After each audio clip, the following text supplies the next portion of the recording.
Hey, it's Conrad Thompson. Thanks for checking out the podcast here on YouTube. Be sure to hit the subscribe button and the notifications bell. You'll get a notice anytime we upload some new content. And when I'm not asking Bruce, hey, how big was Batista's? Well, you know. One of the things I like to do is help people save money. And if you're watching this video right now and you're in a 30-year loan, man, you're overpaying your single biggest bill and you may not even realize it. I want you to do a little experiment for me. Take your calculator out, multiply your monthly house payment by 360 payments. That's how many payments there are in a 30-year loan. That big scary number, that's your total of payments. You're looking at that number? You know you can do better. Keep more of your own money right now and go to savewithconrad.com. Or maybe you've got credit card debt. Man, it's not a matter of if I can save you money with that. Your average interest rate on a credit card is more than 20%. And by the way, all the interest you pay on those credit cards, it's not tax deductible. Whereas the mortgage interest, well, that is tax deductible. So if you owe this debt, it's up to you how to pay it back. Doesn't it make sense to get the cheapest rate possible and the greatest tax deduction possible? Find out how much money you can save right now for free at savewithconrad.com. You don't need perfect credit. Even scores in the 500s can be approved, and it's no cost out of pocket. But maybe best of all, we're licensed in more than 40 states. We can help more families than ever before. But how much can we save you? Find out right now for free with a quick quote from savewithconrad.com. Hey, it's Conrad Thompson, and you're listening to Grilling JR. I can't believe this day's finally here. We've talked about this for a long time, but we're finally here, and we're here with the man himself, good old JR. What's going on, Jim? How are you? I'm good, Connie. I'm having my nice little $8 cup of coffee here in Las Vegas, and I'm loving life. Well, we are excited to be here, and we put up a bit of a reader poll, if you will. Hey, what would you like for us to talk about? And you guys covered us up with suggestions. And the one that won in a runaway, Jim, is you leaving WCW for the WWF. Are you surprised at that one? A little bit, but that story really has not been told, at least in my words, in this form ever. So what the folks are going to hear today is my personal experiences and feelings of it. And I don't think I've really ever told this before. I tell snippets. There's some little stuff about it in my first Slobber Knocker book. Right. But I think that the folks are going to be in for a treat today because I read through our notes, and it's just the memories that came back are amazing. That was a tough time in my life. That was a challenging time. Not that I hadn't had other challenging times in my professional life, but that was probably one of the more darker periods for me. Well, we're going to get into it. I guess we should briefly touch on the beginning. You came to the NWA in '87 after they bought the UWF, after Crockett bought out the UWF. And then you pretty much quickly became the lead announcer with Tony Schiavone. And I think one of the first times you guys worked together was that first Clash of the Champions. I think Tony was doing play-by-play and you were doing color for that? Yeah, that's right. That was an experiment done by the booker, Dusty Rhodes, because both Tony and I were play-by-play guys. We were the lead guys. And what that means is that we're the lead guys in our ego. We might have been that too. You have to have a lead person to get you on out of the break, in the next break, pitch to the VTRs, et cetera, et cetera. So we both did the same job.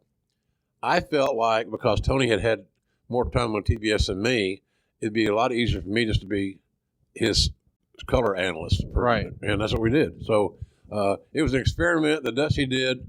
I thought it worked well. I loved working with Tony in that show. It was a big deal for us corporately. So that was a positive memory of those days. Well, we'll have lots of time to talk about the sale to Jim Crockett and, of course, that first Clash of the Champions. But today we're talking about the jump from WCW to the WWF. And we can't really tell that story without talking about sort of the end of Bill Watts' run in WCW. Let's fast forward to February of 1993. Lots of moving parts here. Meltzer would report the expected major bloodletting at WCW took place in a meeting on February 2nd, resulting in a significant changing in the corporate hierarchy, including the loss of power for both Bill Watts and more particularly Jim Ross. Bill Shaw and Bob Dew, who were put in charge of the company nearly 1 year ago from the now retired Jack Petrick, have taken a more of a hands-on approach in recent weeks rather than leaving much of the decision-making to Watts.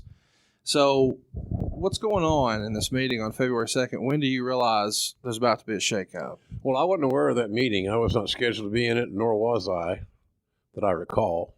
That was a higher level thing than my pay grade.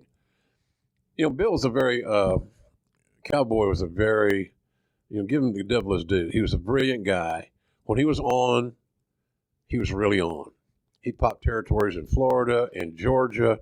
He made a lot of money in the Mid-South, a little territory in the hills, in the southern part of the world, as you know. But when he was not on, he was really rough to deal with. He was challenging. It was his way or the highway. The problem Bill had in that corporate environment is that if you work in any kind of corporate environment, you have to have the ability to compromise. Right. And the Cowboys' ability to compromise and to see another way that might be better than his was not too frequent. So he didn't make a lot of friends quick. Some people had to get used to his abrasive personality. He's just a big, loud, 6'3", 300-pound guy who was an alpha male. He'd been this way all his life. But you had to get used to it if you could. The other thing is he came in with the express instructions to cut costs. Right. I guess we should mention there, WCW had yet to turn a profit. Right. They're still deep in the red. So when they bring Bill in, one of the first things that he had to do that didn't win him a lot of favors in the locker room is he had to cut money for everybody. Yeah, all the way around. He was the hatchet man on the budgets, salaries, et cetera, for WCW period in that regard. And when you do that, you got to lay off some people, or you want to renegotiate contracts, then all of a sudden you're making more enemies than friends. And Cowboy did that. And I think that sometimes he loved being the heel. Sure. He loved being the heel. So he did some good things in the beginning, but really this whole thing wasn't really about what happened in the ring. Right. It was all about his attitude and his demeanor in the office dealing with other people. Right. And there's lots of famous stories there, and we'll get into them. But I do want to ask, before we get further into Meltzer's report, do you believe that just based on your relationship with Jim, that maybe hurt you politically? You mean with Bill? Yeah, my apologies. Yeah, I think so many people sort of see you as JR's Bill's little buddy or whatever the case of it. You're the sidekick. Protege. There you go. Yeah. He was my mentor. He got me in the business. I was his protege. But Conrad, that ship had sailed a long time ago. Sure. People were reaching for something at that point in time. And I often wondered, where that became so prevalent within the hierarchy there, why it became Bill's protege, and he will always stand in that shadow. I was there a long time before Bill came. Right. And I've been in the wrestling business when Watts got there. I started in '74. So hell, man, I've been around, and so I thought I had done enough to stand on my own merit, Conrad. That's basically what I'm saying. I'm not denying the fact that Cowboy wasn't my mentor. He was. But what do you do about that? Like saying, you got an old coach that was kind of a hard ass. Right. Does that make you him? Not really. It just makes you came out of that coaching tree and you understand that personality. So it was a screwed up thing there, and much more of the protege was made out. Hey, look, I used to argue with him all the time. Sure. And debate points. You can't do this. You can't do that. And so I didn't know how to deal with him sometimes in that regard. It was like I used to have talent dealing with Vince. You better goddamn sure walk into his office respectfully and willing to converse. And the other side of the coin ain't going to get you nowhere. Right. Confrontation over conversation with McMahon, bad piece of business. Cowboy, same thing. You got to let him go, blow his steam, and this, okay, here's another way of looking at it. Well, you look at it my way. Well, yeah, because now he's blown up. Sure. He's got to take a breath, and so you listen for a second. But he was challenging to do business with. But sometimes all we talk about with Watts is the Hank Aaron deal and his theories on race and things of that nature. I don't know anybody in the country that agreed with that. Anybody. But that was Bill. And he felt compelled, Conrad, to express himself on these sorts of items, and that always wasn't that prudent. So when he's doing some of those interviews or he's cutting guys' money, I guess you're confirming that the rumor that maybe some guys sort of painted you in his corner all the time, that did hurt you politically, you think? Absolutely. Okay. Yeah, and I'm not making excuses because leaving WCW and going to WWE was the smartest business move I ever made. Yeah. I mean, I got there ahead of the company going public I was in front of the line for all the stocks and the grants. In a matter of months, my future was solidified with all the stocks and the grants I got. I wish I had more of it now. It was straight up about $100 a hit. Sure. Me and you might be on an island doing this right here. We wouldn't be here. So anyhow, it's it was a guilt by association. Wouldn't stand up in court, but sure as hell stood up in the court of public opinion in the corporate world. Right. Well, let's keep going with Meltzer's report here. He says that they divided the company into essentially 3 categories: a pay-per-view division headed by Sharon Sadello, who's become a bit of an internet legend in the last 10 years, a television division headed by a yet unnamed individual who's expected to be named this week, and a wrestling product division headed by Watts. Sadello and the television division head, whose title will be executive producer of WCW, will have the final say-so on all matters relating to their divisions, including the matches that air on TV and pay-per-view. Since in reality, television is the most important facet of a wrestling company, the new executive producer may wind up as the most powerful front office employee. Lots of people are going to be applying for this job, according to Meltzer. He's saying that it'll either be Keith Mitchell, David Crockett, Tony Schiavone, Eric Bischoff, or someone not currently working in the company at present. Now, of course, we know that's going to shake out, and it's going to become Eric Bischoff. When do you find out that the company is going to be divvied up into 3 sections, and are you considering throwing your hat in the ring for that new executive producer title? Well, the first of all, I believe to be successful in any business, you have to have product knowledge. The reason that your company is so successful in the mortgage business is because you understand that world. Right. And you can help anybody with a mortgage because you know all the ins and the outs, the legalities and all the things you can and can't do. Sharon Sadello had very little, if any, product knowledge. And this genre, it's imperative that you have product knowledge if you're going to be in a decision-making proposition or you're going to be involved in creative or anything along those lines. I felt that was a bad hire. And to further proof of her inadequacies and at times perceived lack of common sense, she had a romantic relationship with Ole. Which is not that big of a secret anymore. I mean, was it common knowledge back then as well? Wasn't common knowledge, but, the old telephone, telegraph, telewrestler. Sure. And I think Ole was kind of looked at as kind of a notch on his gun. She was an attractive lady, good shape, nice, very attractive, was intelligent, and way above his pay scale. But somehow or another, she apparently played down to her own level and got romantically involved with Ole, which is challenging to think about in the first place. That's another visual you want to recreate, kids. I'm sorry. But Sharon didn't have a lot of product knowledge. I wasn't really totally aware of here's the thing. Look at this whole deal.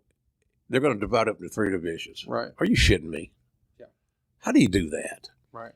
You have divisions and you have division heads, but you're still going to have one person that is your conduit. You can't have that many cooks in the kitchen. Example of one of Sharon Sadello's projects was I think maybe there was a Bash at the Beach promo once we did. It had a shark in it or something. And a little person and an exploding boat. And yeah. Really? It's silly. Well, it would not even get a passing grade in the sophomore drama class. No way. I'm talking about high school sophomore, not even college. So that whole principle of it, we're divided 3 categories, was a failed system to start with. I was very happy when I got I was happy there all along because I enjoyed doing what I did. And I love living in Atlanta. I like working for Turner. I felt a part of that company because they're going through so many changes and buyouts and different looks and feels.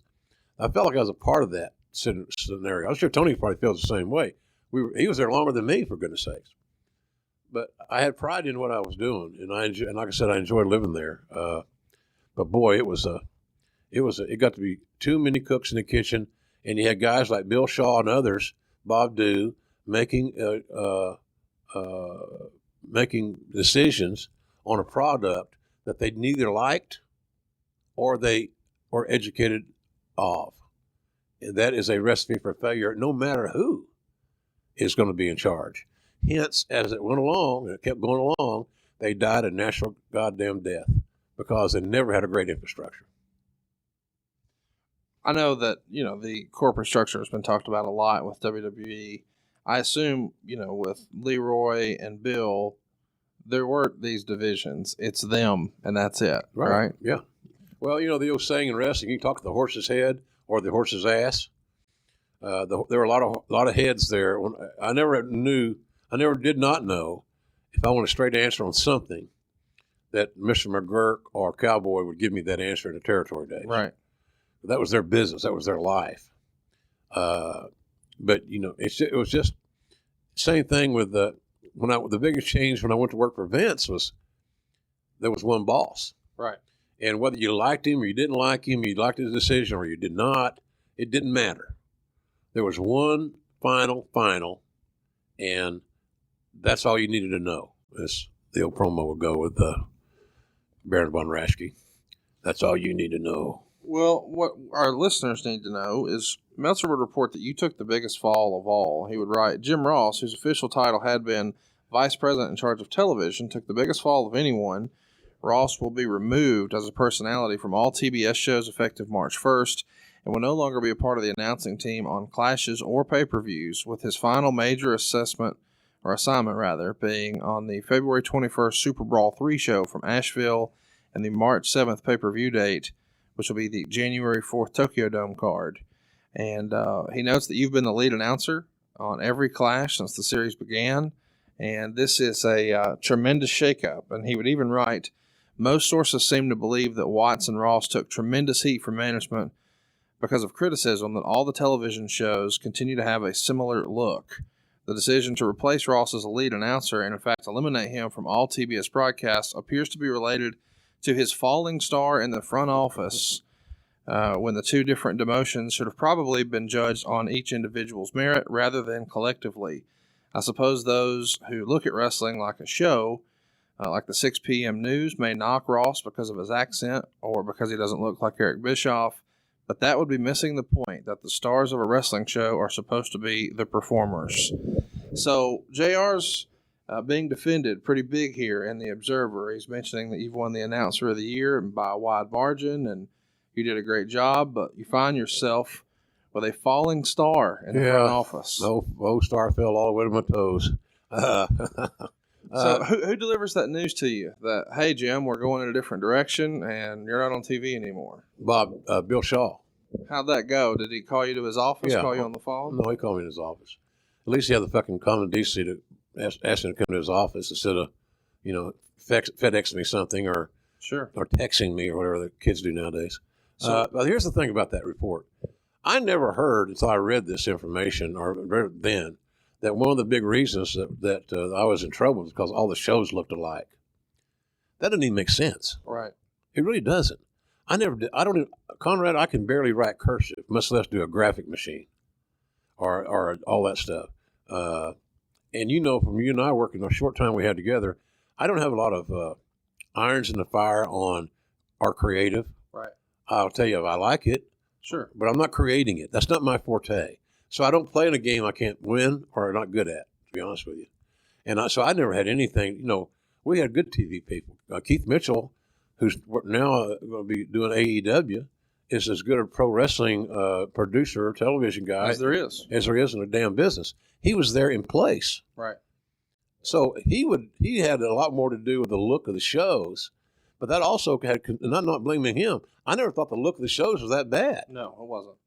So that was, to me, that's a cop-out, that the look of the shows got me in trouble. That's actually not good reporting, or it's not accurate, put it that way. This is a political move. Sure. This was a political move. How can a station, as I told Bill Shaw this, we were pretty close face-to-face on that one, too. How can a station that built their goddamn reputation on Andy Griffith reruns, John Wayne movies, and bad Atlanta Braves baseball and wrestling think that I would be too Southern? You're airing NASCAR, you're at SEC football. Andy Griffith. Yeah, that's what I'm saying. The Andy Griffith reruns are on, every 24/7. Yeah. Yeah. And all of a sudden I'm singled out as a wrestling guy as being too Southern. Really? I thought that was weak too. So my point is, and it might have been justified, the politics of it, but it was a political issue. It had nothing to do with the look of the show. I don't think it had anything to do with my Southern accent. That's always the go-to. Sure. I have had promoters use that more or less for years. Well, now they can add age. Well, he's older. He can't, it's not his deal, whatever. He's passing by. He's Southern. He's Southern. So it's like saying, and he's a pedophile. Wow. Well, really, it's just Sure. like, it's the same old shit. It just doesn't make any sense. So I thought it was a political thing all along. And I think Eric had a lot to do with that. But I'm not blaming him. If I were in charge, I would have made personnel changes as well. And I'm not sure he would have made it. Real question here for a minute. We're talking about the politics of this. If they are going to divide it into two divisions, and they say that the wrestling is going to be up to Watts and pay-per-view is going to be up to Sharon, maybe they feel like having you instilled as head of TV is not stripping enough power away from Watts. Because if they perceive that you're still in Watts' back pocket, then you guys still run 2/3 of the company. Mm-hmm. Do you think that's the rationale for those who are the naysayers? I think it was politics. I really do. They wanted to, they wanted as they best they could. That whole management structure at WCW from the very get-go. When Jack Petrick was the head of the division and he brought Jim Hurd in from St. Louis, his buddy, there. And Hurd's only connection to wrestling was that he was buddies with Sam Muchnick. So I guess if I was buddies with, Buzz Aldrin, it makes me a goddamn astronaut. I don't know. So, but it started off wrong. And it kept progressively getting worse and more in the hole. And some of the more intelligent decision makers in the Turner front office could see that there's so much unrest and dysfunction. And sometimes, much to the chagrin of many of us, our division lived up to the preconceived notions of a wrestling company. Right. We made ignorant decisions. We sometimes acted impetuously. I've been in some of those late night Omni hotel bar scenarios that weren't very good, and got called in a carpet on them too. Of course, they could call me in, Hurd could at that time, and chew my ass out like my old man would do when I was 12 or 13 to get the chores done. But he couldn't do that. Had that same conversation with Ric Flair. Right. So I was the guy because I was guilty. I wasn't the only one there drinking and going crazy, but nonetheless, they always had this dysfunction and the disconnects, and the management wasn't very consistent. And so I just think it was a cumulative thing. So when they tried Watts, they said, okay, a wrestling guy really isn't going to get it done. We got to have someone that's got some wrestling knowledge, so they got to have a much more bigger scope, bigger vision, big picture vision. And that decision was made to go with Eric. And so, and obviously for many years, he did a good job there. Let's circle back to Sharon for a minute, because I've always been curious. Do you think she gets instilled as one of these department heads or division heads, almost as a placeholder for Ole? Like, Ole wanted her to have this gig, and a lot of what we saw come down through her was really just filtering in through Ole. Maybe she fit the look, the corporate structure. If they feel like they've got some PR issues with Bill Watts, well, if we have a female head of a division who's a non-wrestling person, maybe Ole's playing politics to get her in that spot. You never know. That would be. I don't know that to be true or not true. It's a damn sure a viable concept. Because I don't know when she started her relationship with him, because they kept it a secret for a long time. Sure. Because Ole had plenty of opportunities to be alone and not be busted, because not too many people wanted to be around him anyway. Mm-hmm. So he enjoyed the isolation in that respect, so nobody even suspected it. But Conrad, she was a bright woman. She did a lot of things well, but for her here's the thing. Here's what she really was. She was going to be she's going to interface between WCW and all the cable companies that were going to air pay-per-views. Mm-hmm. That was already a built-in scenario, because all those cable companies that were airing these pay-per-views also carried CNN and Headline News and TBS, and then later on TNT. So that liaison job was kind of in place. You can always build better relationships. I think she was basically there to oversee what the promos looked like, and the marketing things that the WCW sent to the cable companies, promos and things of that nature. I think that was really her glorified job. Keep track of, make sure that the cable companies are happy, get them all their supplies and all their needs on time, and you can do the promos.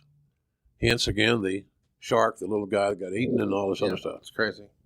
So let's keep going with this report here from the Observer, because they talk about how Schiavone does come across as less offensive than Ross to those who don't like Ross, and there's an argument that can be made that he would be better in the number 1 slot. Here's a direct quote. Ross rubbed some people the wrong way with what many felt was excessive self-promotion on television, but it appears his being replaced may have had more to do with upper management unhappiness regarding the similar looks to all the shows. So we've already addressed the show thing, but I've never heard the criticism, excessive self-promotion on television. Well, obviously Meltzer got that with somebody there. Sure. Somebody there, one of his contacts, or as some people that didn't like Meltzer would say, some of his informants. Yeah, like it's a big corporate thing here. I didn't realize that. I had never heard that. No one from management said, hey, JR, you need to kind of tone down, whatever, right? Right. Nothing. So when I read that, and I read it again here with your information, I was still surprised that even was a topic. Because one would think that as many TBS people that were listening and then had their, how many passing through the kitchen to add their little seasoning to the soup, that somebody would have said something to me. Keith Mitchell was always the most honest guy there for me, production-wise. And I'll promise you, if he had thought that I was self-promoting too much, he would have said something. He sure as hell would have said something to protect me. Sure. Simple. And that never happened. So therefore, I don't think that it even happened, but maybe that's another one of those excuses. Look, the deal is WCW wanted a clean slate. I had a little bit of influence there because all those years I was there, I'd made a lot of friends on the upper management, but obviously to make the right friends.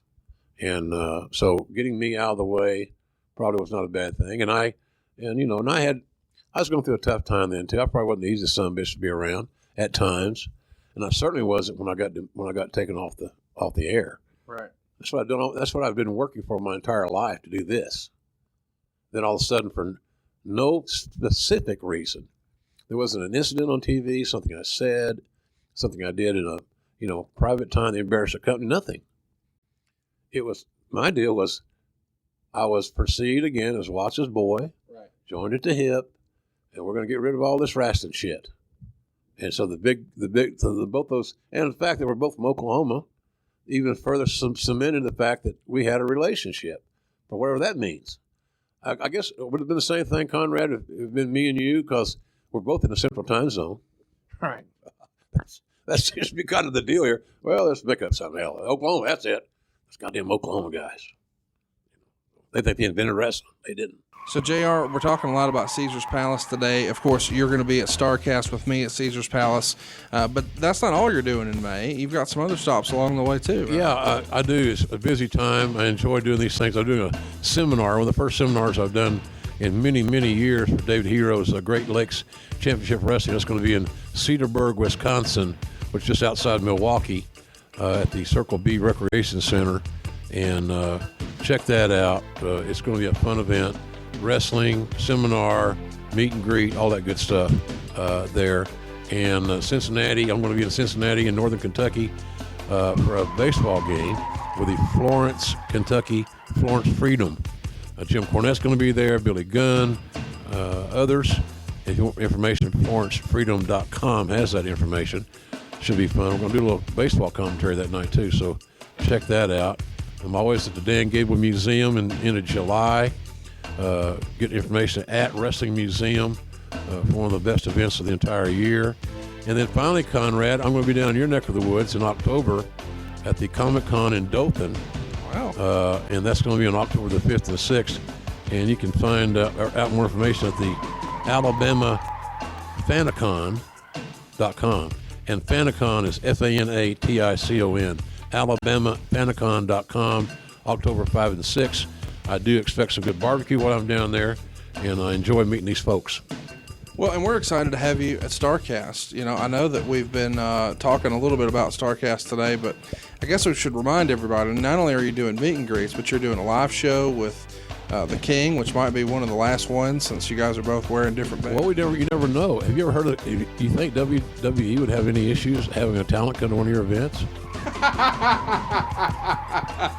Where's that Undertaker gone? Oh, that's, yeah. No, seriously, here's the other thing, the reality of this deal, folks. You know, tomorrows aren't guaranteed here in this world. And you know, Jerry, on the back nine, we get it. We don't act like it, we don't live like it, but the truth is what it is.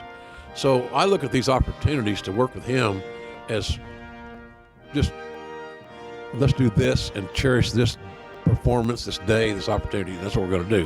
So that's out here. I'm doing also Ric Flair and Ricky Steamboat, talking about the trilogy of their matches. From 1989, I'm so fired up about it. As a wrestling fan, that's the panel I want to see most of all. You know, you guys sitting down, and I think what you guys are going to do is watch the match from Chicago and let Flair and Steamboat do some alternate commentary. You sort of guide them along. Yep. And then we'll do a little Q&A after. But it's a master's class in professional wrestling to hear what two of the greatest artists ever were thinking before they did something. Absolutely. Absolutely. It's going to be a lot of fun.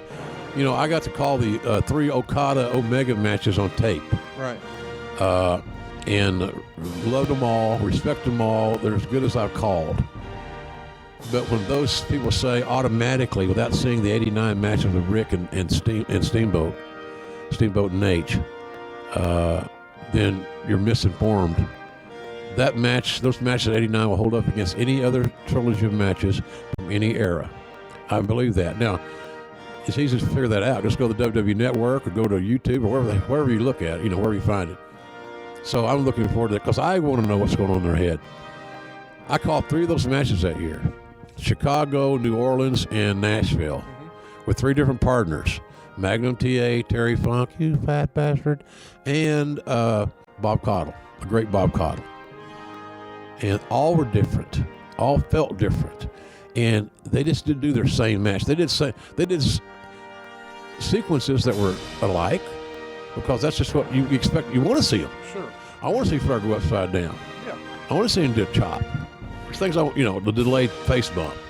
Things I like.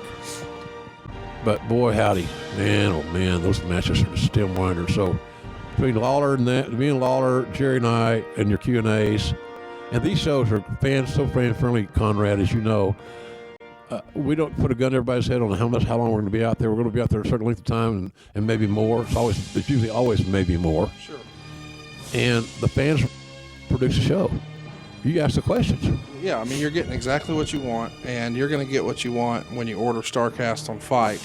Even if you can't make it to Las Vegas, there's a very affordable package right now at StarrcastOnFight.com. You can see more than 20 live shows for one low price. It's just $59. That's amazing. Both in HD, live, and on demand. And I guess we can go ahead and break some news here. Should we share something we haven't shared? I think you should. We're having the roast of Ric Flair, which has obviously been much ballyhooed. But good old JR is going to be on the dais. He's going to be one of the roasters. That should be fun. A lot of stories, man.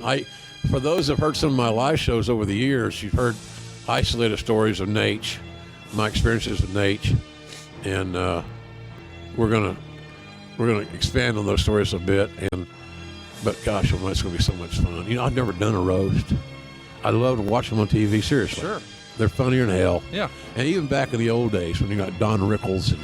It's a satirical, ball-busting type opportunity. And, he's going to get his balls busted, let me tell you. It's going to be funnier.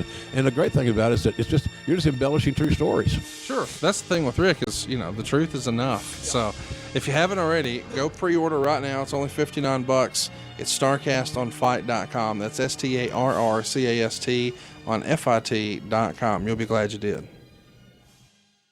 So what happens is, you come off of TV. Eric Bischoff gets more TV time. I mean, I don't know how that is ever defended.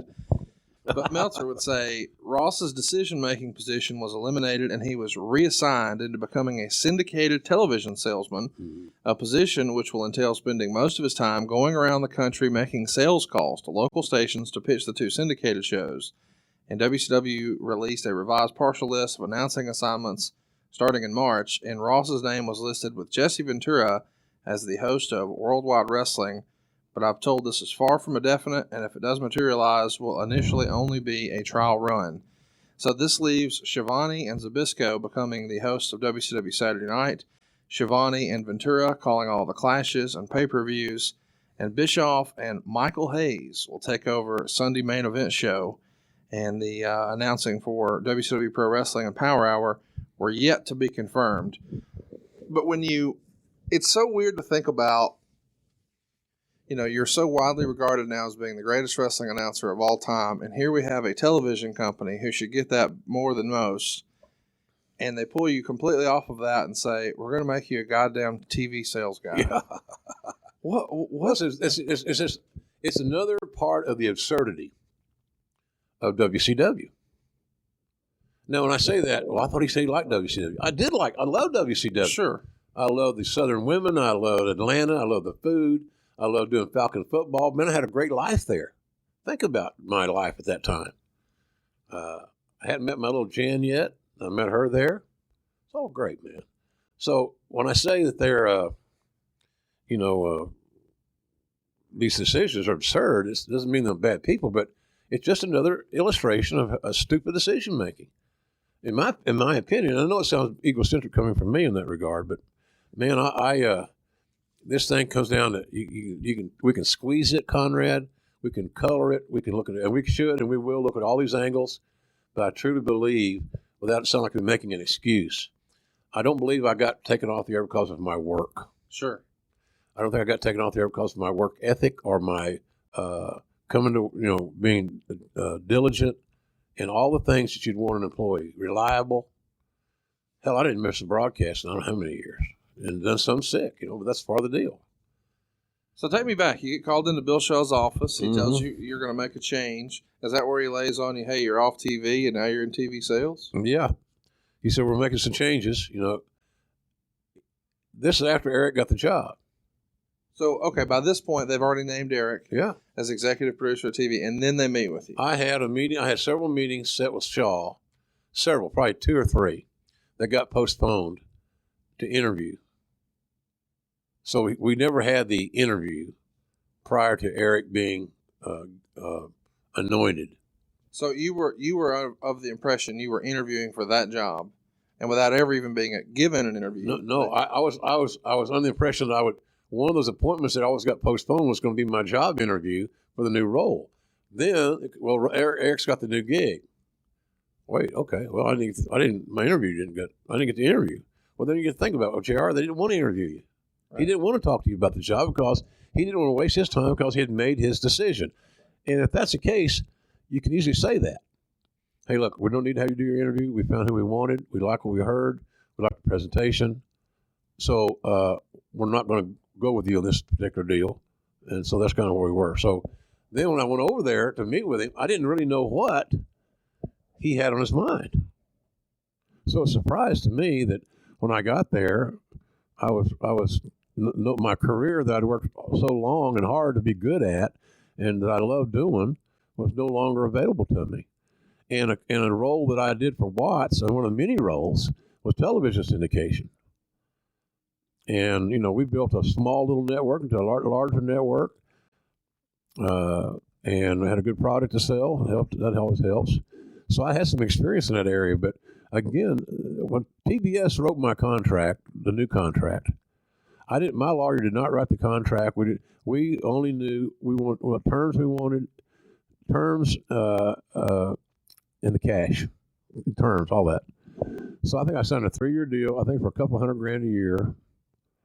And I was really shocked because I'd never seen a contract that was so specific in job description. Here's what you will be doing. Or this is your job, whatever it was. Oh, better word than that, obviously. And that's what it was. You're the lead voice on all pay-per-views and clashes. You'll host the Saturday night show. All that was in black and white. It was in black and white, yeah. And I'm thinking, that's a strange deal because they're boxing themselves in case they ever want to make a change. But you weren't mad at that. I mean, no. Yeah. It's my dream job. So I got a raise and guaranteed my dream job. I thought I'd do 3 years, making some good money. That when the 3 years is up and I'd done good work, there'll be maybe some more money at the other end of the scenario, the journey. So hell, I didn't know. So that's when he told me, we're going to change and you're going to go to syndication, and I didn't know what to fucking say. I didn't really know what to say at all.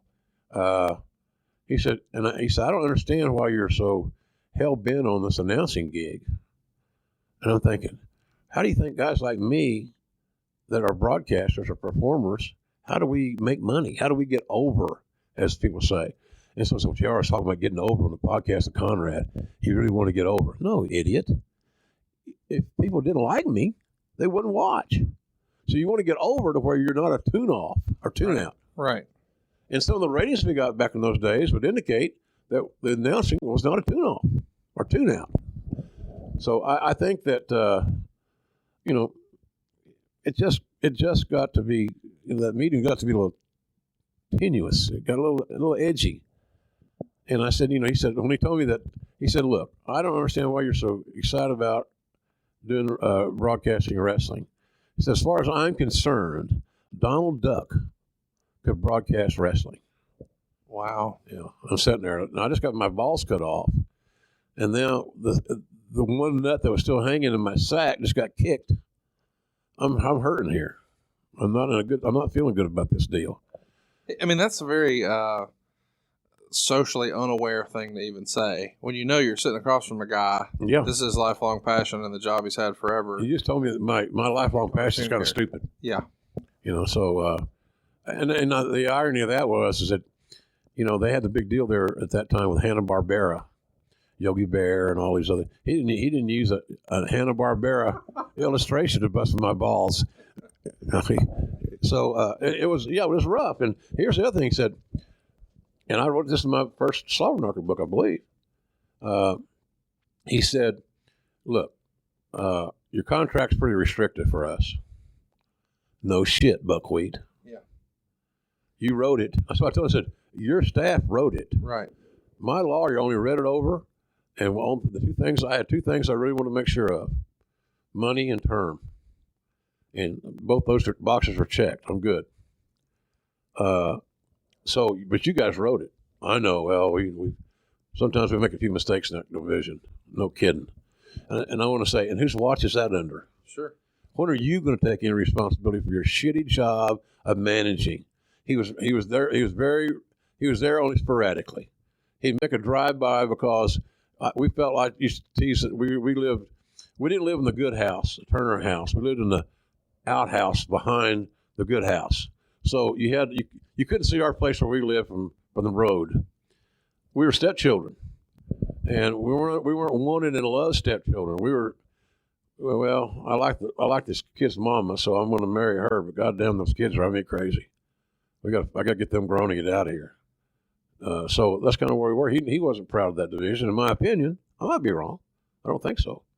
But he had a great relationship with Ted, and he knew where all the skeletons were buried. And he was a power broker there. He was like a little mafia Godfather type deal. He had a lot of strokes. He started there from the very beginning. So he was loyal to Ted, and good for him. And Ted made him wealthy. And last I heard, he was doing something on one of Ted's ranches. How does the meeting end? You get told, hey, you're in. Well, yeah, he said, I'll tell you what I'll do. You take a sabbatical. You're going to get paid anyway because of that contract. Ding, ding, ding. Fire, you got to let's just do this. Take 6 weeks off. And when you come back, I can get you back on the air. I said, how are you going to do that? Eric doesn't want me on the air. He said, Eric works for me.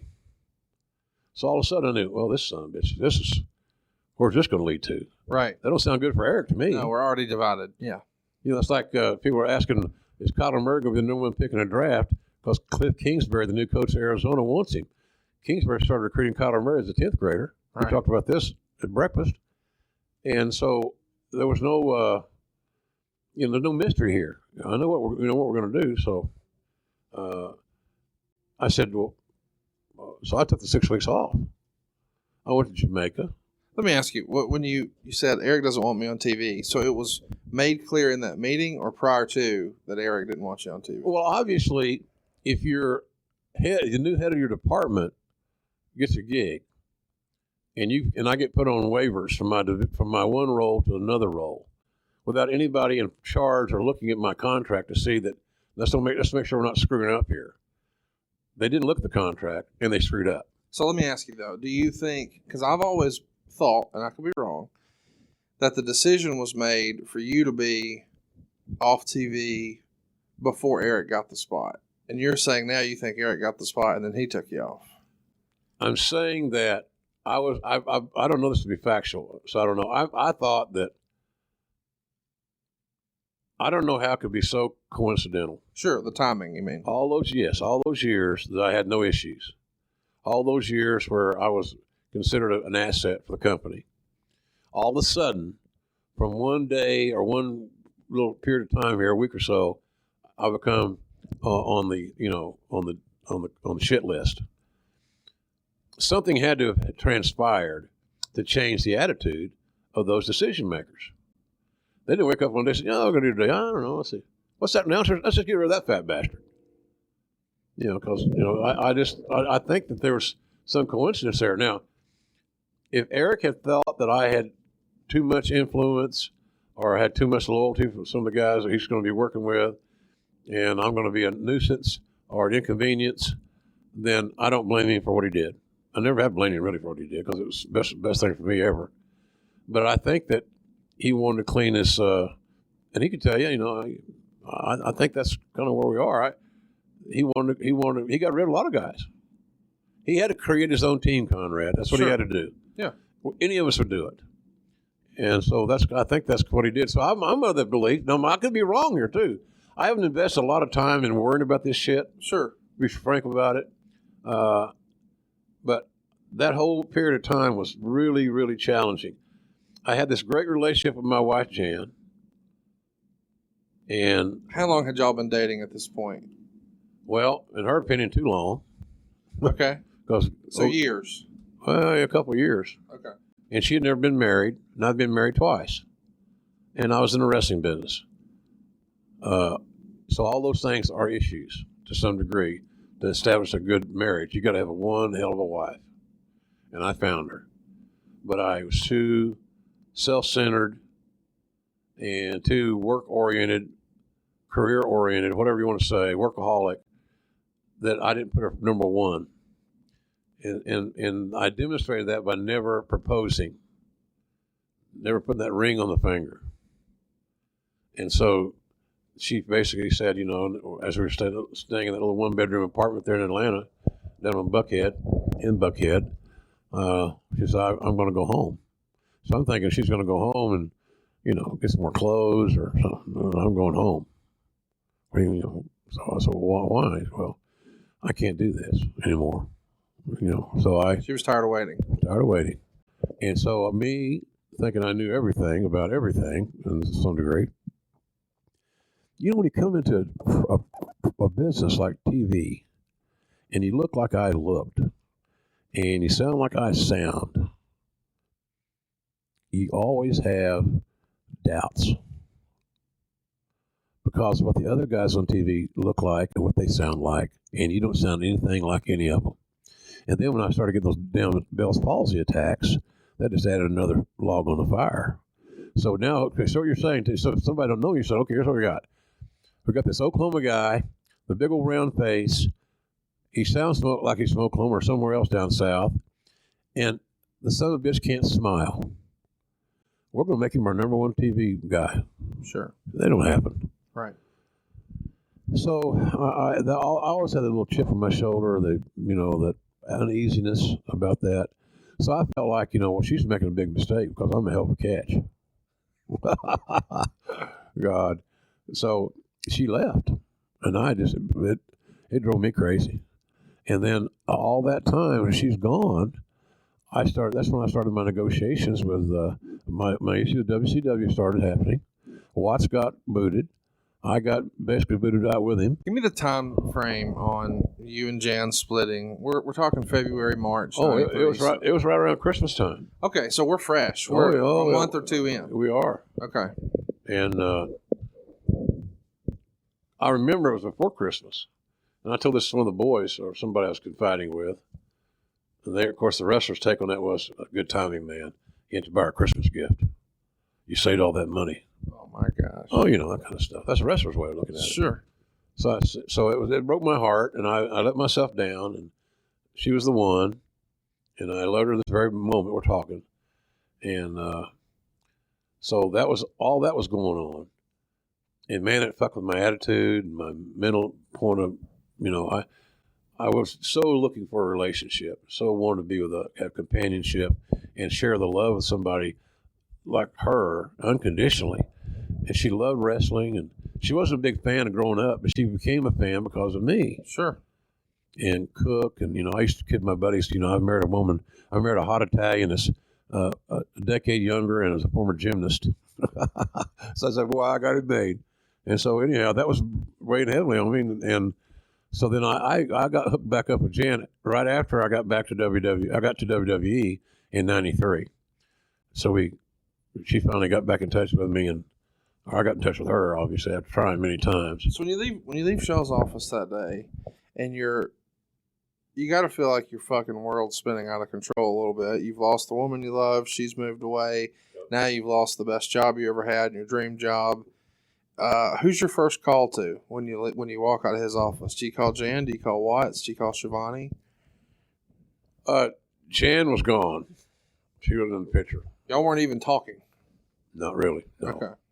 You know, then it's a different way of communicating, Conrad. You know, sure. It wasn't today. We can send a text or whatever, FaceTime or whatever, right? All these cool things. She kept a bunch of my letters on my WCW stationery that I wrote her. Little notes, little one, 5x7 type business stationery. And that was kind of a big way of communicating, because she's a flight attendant for U.S. Air at that time. So she was gone, and nobody had a cell phone. Yeah. So good old U.S. snail mail, man. And so we reconnected. Yeah, but so all that time was it was really spinning out of control. It really was. I'll tell you what, I was really lucky. During that time, a little before that, maybe, I got a DUI there in Atlanta and lost my license. My Maserati does 185. I lost my license, and now I can't drive. That happened when you were split with Jan, or while you guys were still together? That happened while we were split. Everything was going to hell. Yeah. I was making bad decisions, Conrad. And I'm man enough to tell you I've made bad decisions. Sure. That's when Paul Heyman became my driver. Okay. I couldn't drive for 3 months. What are you going to do? So, God damn, I just can't imagine just walking out of that meeting now, no driver's license, your girl's gone, just lost the job. Yeah. I mean, you mentioned you're going to Jamaica. Is that your first call to a travel agent? Or are you conversing about, man, can you believe this bullshit with Watts? I did call Bill. Bill and I, that got strained after he left. Our relationship got strained. At this point, he's still there. He's not all the way out yet, but it's not going to be long. But I'll rephrase that. Our relationship was very strained because I saw him self-destructing. And I suspected, because no matter who you talk to there, it was the old deal where, man, you must be really happy that just your old boss back. Your old guy you first played for, your old first coach, blah, blah, blah type deal. And he'd put a little happy face. Oh, yeah, it's great. You'll do a great job. And I'm thinking, this is never going to work. Really? Oh, never going to work. From day one. But here's the deal. And I think Eric Bischoff wrote this in his book. The one thing you can say about me, a lot of things you can, and a lot of them are actually true, is that I'm a loyal bastard. I'm hardworking and I'm loyal. They brought Bill in to be the boss, Conrad. And I was going to be loyal to whoever the boss was, just like I was with Herd and Kip Fry, and just like I would have been with Eric. Right. but that didn't come to fruition. But that was Bill was never going to be able to succeed having to interface in a corporate environment on even footing with other department heads and other people. And you can't always suck the air out of the room. And that's what he did a lot of times. He was just that bigger sized personality. And I think sometimes he felt like he was still Cowboy Bill Watts, the big 300-pound babyface, king of Atlanta, like he was back in the day. He was back in Atlanta. He's probably 300 plus. But, those days of being the top babyface were history. Well, and the days of it being, him alone making wrestling decisions are history as well. Now they're going to go to a booking committee. I can't believe this is the actual list, but this is what's in the Observer. Conrad, this is going to be good. But is this I think we can both agree, this might be another very unique piece of evidence of how stupid the decision-making was in WCW at the time. The sheer scope of this booking committee. Oh, it's crazy. Besides go ahead. I'm sorry. Yeah, I mean, we're used to, famously we've talked about on Something to Wrestle, that a lot of the classic golden era stuff that we all enjoyed, or at least I did growing up with, was booked around the pool with Pat, Bruce, and Vince. And, it's three folks. Listen to this one. Bill Watts, Dusty Rhodes, Greg Gagne, Bill Dundee, Jim Barnett, Keith Mitchell, Ole Anderson, Jim Ross, Larry Zbyszko, Sharon Sadello, Mike Graham, Eric Bischoff, and Michael Hayes. And Meltzer would joke that they're also going to get Lord Littlebrook, Eddie Gilbert, Cowboy Bradley, Happy, Grumpy, Dopey, Sleepy, Sneezy, Dancer, Prancer. I mean, this is one hell of a list here. And it's no surprise, we talked about this meeting happening on the 2nd. Fast forward to the 10th of February, and Bill Watts resigns as the vice president of wrestling operations. And we're going to talk a lot about him leaving on another episode because that is a controversial piece of business that people are still talking about. And Jim alluded to it a little earlier, but I want to focus more on Jim jumping here. When you find out that Bill resigned, do you guys have any sort of conversation, or are you in Jamaica out of there by then? No, we talked. No, I was there. See, I'm trying to remember the chronological point of view here, Conrad. Bill is out, and he tells me it's his deal. He resigned. Mm-hmm. He quit. Couldn't do it. And I can see him. He was very powerful in delivering that message. I quit. I can't do all these people. There's too many. We wanted to make sure you knew he didn't get fired. Bingo. That was important to him. Alpha male wrestler. Sure. Alpha male wrestler, brother. So, and the other thing about that booking committee, the world's largest, there's some amazingly bright people on that committee. Oh, absolutely. But how do you structure an unstructured, undisciplined group of people, by and large, not all of them? I don't know. It was ill-fated. It's another one of those great WCW decisions that you roll your eyes and say, what the hell were we thinking? Right. Really. So when you find out that Bill's out of there and you're off TV, I mean, do you start making inroads at some point? Like, hey, I got to find another place to land? Or is your attitude, I'm going to ride this out, or I need to get my shit together and get Jan back? What's your focus? Oh, man. It's split. And I think I read at least our notes, and I know Eric thought I was very bitter. Eric's probably right. But a lot of my perceived bitterness, Conrad, was strictly from one source, meaning wrestling. Our whole goddamn life surrounds wrestling, for God's sakes. Right. You can't have a life or another issue or another love or another anything if it's not wrestling oriented. I used to tell these stories in my live shows about what the business meant to me, and it still does to a large degree, and how so many seminal things in my life, big things in my life, I relate and marry to wrestling. Sure. My dad dies the night the Road Warriors debuted at the Manhattan Center, for example. And so so I didn't know where to turn in that regard. In a smarter time, maybe today I'd probably get counseling. Sure. I might have sought out the clergy. Instead, that first call I made when I left Bill Shaw's office was to become defiant and pissed off and call my lawyer. I sure as hell didn't call Cowboy. And I had a great ally in Keith Mitchell. But the more I tried to resurrect and that deal in front of the others, it's going to get him in heat. It's just silly. This whole damn thing is silly. So, but I remember Cowboy getting let go. Then the axe falling on me. Later on, after Watts left, they got their house clean. They got their broom out. They got the sweep. And then after that's when I went to Jamaica. Best I remember. And you go to Jamaica by yourself? Yeah, it's not a bad place to go by yourself. No, found some trouble to get into. I didn't have any issues. I didn't have a girlfriend.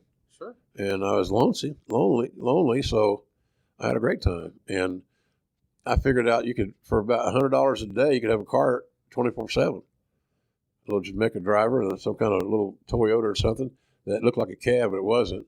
He's outside the resort, all-inclusive resort. I never left the resort. And here's the funny part about it. You find out when you get places like that, just how big TBS really was. How do you mean? Well, that's long before. Nowadays, I can go fairly inconspicuously through an airport unless I'm wearing my hat. Then all bets are off. Down there is that, people recognize my face and my sound. That bad Southern sound I got. Sure. It screwed me there too. No, I'm kidding. It didn't screw me, but it got me great service. It got me drinks, and it got me introduced to a lot of ladies that were nice, and I had a great time. I was there. I got bored so fast, but then when I came back, that's when we started trying to put things back together, and then I realized if I'm going to try to establish a legitimate broadcasting career in this world, I can't be here. I'm not wanted here. For whatever reason. It doesn't matter the reason. Tell everybody what else you were doing besides wrestling at that point, because there was more to your life than just wrestling as far as, broadcasting goes. Well, I was in the year that the Georgia Dome opened in 92. I joined Bill Rosinski, who's a big-time broadcaster now for ESPN, does golf, does college football. Great broadcaster, great pipes. He was a play-by-play guy. And I worked with him and Jeff Van Note. And the Noter, number 57, who got a 57 Chevy as his retirement gift from the Falcons back in the day, was a former center. So the three of us were on the Falcon crew. Time of my life. We flew the team, went to all the games. First broadcasters to do games in the Georgia Dome. Then they liked our work so much that we got assigned to do the Peach Bowl.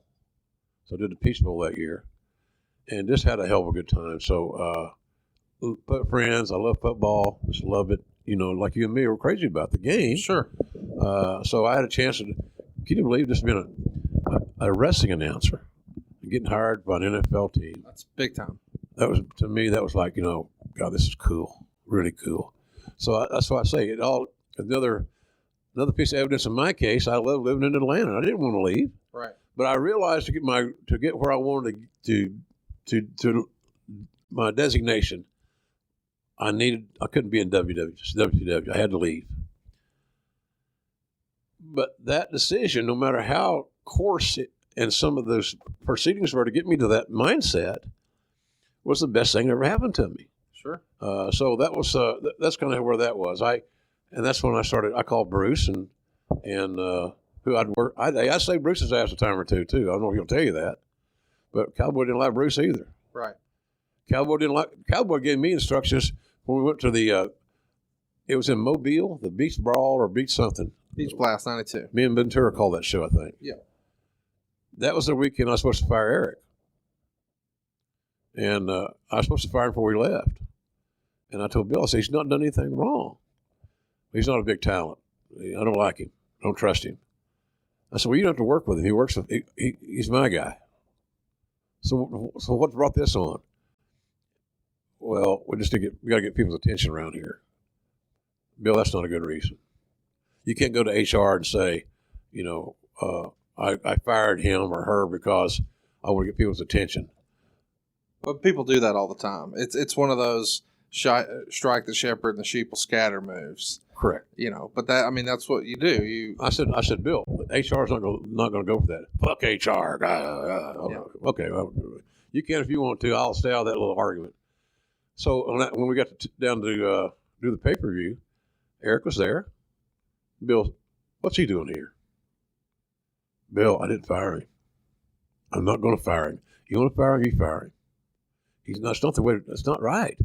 All right, Jim, we need to take a time out right here to let everybody know that it can be a little frustrating, especially if you're in a hurry or running late, to find yourself at a railway crossing waiting for a train. And if the signals are going and the train's not even there yet, you can feel a bit tempted to try and sneak across the tracks. Well, don't. Ever. Trains are often going a lot faster than you expect them to be, and they can't stop. Even if the engineer hits the brakes right away, it can take a train over a mile to stop. And by that time, what used to be your car is just a crushed hunk of metal. And what used to be you, well, better not think about that. The point is, you can't know how quickly the train will arrive. And the train can't stop even if it sees you. The result is disaster. If the signals are on and the train is on its way, well, you just need to remember one thing. Stop. Trains can't. So, fast forward, not even a year, and now the shoe's on the other foot, and you find out that the guy whose job you saved, he's now... He didn't want me... I don't think he felt comfortable working with me. Yeah, he wrote in his book, he said, I want to make it clear, we're talking about Derek Bischoff, of course, I didn't like working with Jim Ross at the time. Jim Ross was, I don't want to say a tyrant, but he was a miserable human being. A lot of that had to do with the fact that he reported to Bill Watts, and he had to take a lot of Watts' shit. Jim had to support Bill Watts' decisions, whether he agreed with them or not. He had to be his hatchet man. Jim took responsibility for a lot of what Bill Watts chose to do. It was a miserable position to be in. And he would continue, one of the things I respect about Jim Ross is that he's an incredibly hardworking, loyal person. If the guy above him says, this is what I want to do, he goes and does it with 150% effort. With respect to Bill Watts, that put Jim in a very difficult position. Bill Shaw moved Jim out of wrestling operations and put him into sales and syndication, and Jim took that as a real kick in the balls. He looked at it like a demotion. He didn't have to take a pay cut, and there were no changes to his contract, but it must have been hard on his pride. And a few days later, I was appointed the new executive producer of WCW program. Jim took an even bigger kick in the balls. Here's Eric Bischoff, a guy who's barely been in the business long enough to have a cup of coffee, a guy who worked for him probably 3 levels below him, now that I think about it, coming in and giving him orders. So Eric knows he's in a bad spot, but he's sort of passing the buck there to Shaw, saying that it was Shaw's decision. Well, I think Shaw was, as usual, didn't do a lot of time on WCW. I always perceive this. My perception of Bill Shaw was the least time that he could spend on WCW, the better he liked it. I don't think he felt comfortable telling his peers on the North Tower, what'd you do this morning, Bill? We're having lunch. What'd you do? Oh, I had another wrestling meeting. Right. That's not the cool thing. Sure. So, and I think that Cowboy had serious words with Shaw, maybe even threatening, if we were in a different position or we were outside right now, you wouldn't be saying that type thing, that kind of a deal. Sure. I could see that happening. And I think, again, Shaw put me right there with Cowboy. And so I was, all the time I was there prior to Bill getting there, meant nothing apparently. And then, of course, Bob Dew was just a figurehead. Bob Dew was a nice guy. Bob Dew's greatest accomplishment is siring Laurie Dew, his daughter, who was a big national news person for years. Laurie Dew, D-H-U-E. She's very talented. And Bob ran the Omni, which the Omni basically ran itself. It was only building in town, for God's sakes. How hard is that to book? Right. But Bob liked golf and women. Not there's anything wrong with either of those two categories, but he just was a nice-looking guy, looked great in a suit, had the silver-looking hair, He's perfect on a team picture for corporate. And he was a buddies of Dew, and I guess they played golf together, whatever. But we had the leadership there was horrible. Think about that deal. Think about how lousy the leadership was in WCW for years and years, and the constant continuing of making bad decisions. Yeah. You got the world's largest booking committee. We're in 3 divisions. Sharon Stadella's going to be over pay-per-view. Did that mean, when I read Meltzer's thing, you showed me, it seemed like she was going to be in charge of pay-per-view. Does that mean she's booking the cards? I say she's going to do the promos, but that would not have been enough of a title for a VP, especially a female VP in that era. Well, let's talk about the Eric Bischoff story here, because he wrote in his book, Jim Ross, because he was so miserable, contacted Vince. It became obvious to Jim that McMahon would hire him, so Jim called Shaw and asked if Bill would let him out of his contract, and at that point, I did get involved. Bill Shaw came to me and asked, Eric, what should we do? Should we just hold on to him and keep him away from Vince? And I thought, why keep a guy here when we've been surrounded by negativity and bad morale and political infighting? Why would we want to keep a guy here when he's miserable? Let him move on with his life. I think he's inferring that my negativity was infectious. Yep. That I was one of the reasons for bad morale, and that I was deeply involved in political infighting, of which I take umbrage to all those things. Could they have happened on an isolated basis? Absolutely. Especially at this time in your life. I want to give context here. Yeah. We're talking about this conversation probably happening in February, definitely happening in February. So we're 2 months removed from your falling out with Jan. Mm-hmm. So there's a lot of stuff going on. I failed in that relationship, and I was pissed at myself, angry at the world, because I let this woman slip away. And so I could see Eric's assessment here of having truth sprinkled in. But was I always bitter? No. Was I always political this? I don't think so. I like to think not. Any more than the wrestling business automatically always is, Conrad. That's why people love this show. They're going to love it even more, because this is a part of the back picture that they don't get. And I know how I felt about it, because I was still me then. I didn't have any kind of surgery. So I'm still the same guy I was then. And we can tell these stories and how I felt, but I'm not going to disagree with Eric's opinion. I disagree with his opinion in the such that I don't think he's accurate, but I defend his ability to give his opinion. And partially, there's some validity there. Well, he wasn't done. In his book he wrote, Jim got himself over by claiming I fired him and that WCW was being run. I got myself over, by the way, with my fucking work. Yep. My work got me over. And that's what got me over. WrestleSpeak again. He said that you would say WCW was being run by a bunch of unqualified idiots. Jim would run around and say in his good old boy drawl, I got fired because of that damn Eric Bischoff. I don't know how Jim reconciled what had been going on under Bill Watts. A group of Cub Scouts could have done a better job running WCW than Bill Watts had done. But criticizing me endeared him to a lot of people. People looked at me as this young kid who had come out of nowhere and was wielding all this power and abusing all these people who'd been in the business for so long and had contributed so much and had a legacy in the wrestling business, yada, yada, yada. I was totally disrespecting them. Right. A lot of people got themselves over that way, and Jim Ross was one of the first. Part of it was probably because he was hurting, and maybe he thought in his mind I was pulling all the strings behind the scenes, but I wasn't. Well, here's the thing. You go to the Bill Shaw meeting. You think Bill Shaw defended Eric? No. Right. He just hired him. He just got him his promotion. And he showed no loyalty to Eric, which told me that this son of a bitch, this division has got this illness in it, this growth, that's going to have a major surgery to go away. And guess what? It was inoperable. They went out of business. They lost. I'd like to know somewhere along the way how much money we lost. Right. Based on how much money Eric had those good years, Sure. A few of those good years. I wonder where they were at the end of the day on that deal. But nonetheless, I was hurting. He's right on that point. I was hurting. And I didn't conduct myself, Conrad, as well as I was raised. Mom and Daddy raised a pretty good guy. Thank them for that. But I don't know that I was being the best JR at that time as I could have been. You were probably drinking too much. We addressed the DUI. Mm-hmm. You were probably working too much, and maybe I had no life. If I wasn't at work, I wasn't happy. Okay. I wasn't doing and now you're not happy at work either because they've taken away the thing you enjoyed. So bad formula. Yeah. Well, it's not going to equal success or happiness. So let's talk about the call. How far after this meeting, or you get back from Jamaica, you realize, boy, this shit sucks, and you call your old friend Bruce Pritchard. This is all still in February '93. What do you pitch, Bruce, and how was that received?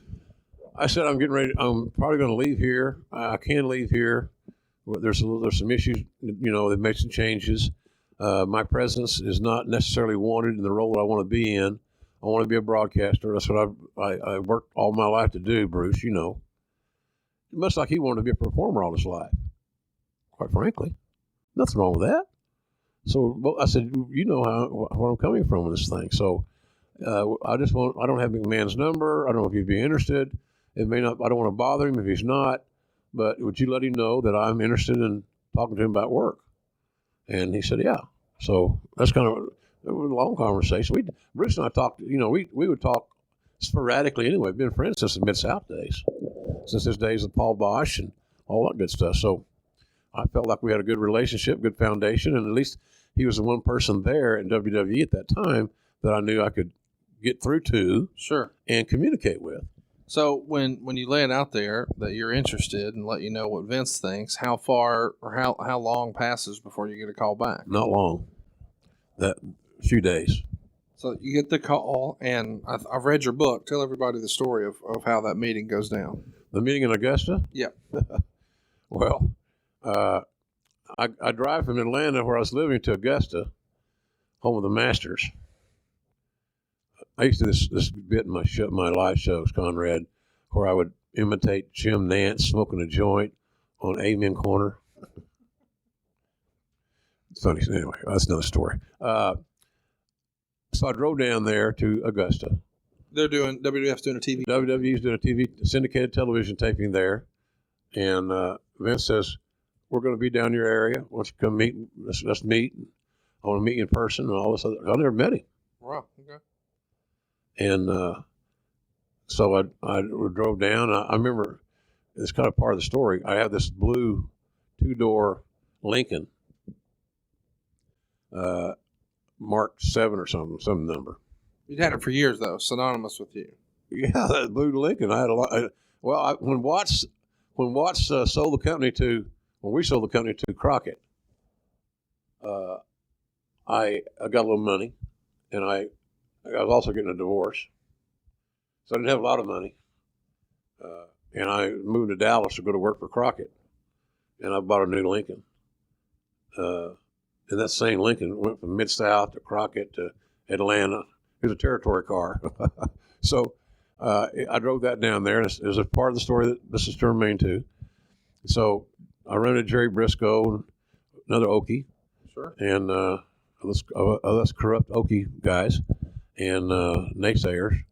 So he said, "Let me go get Vince for you." He got Vince, which is unusual, TV taping now.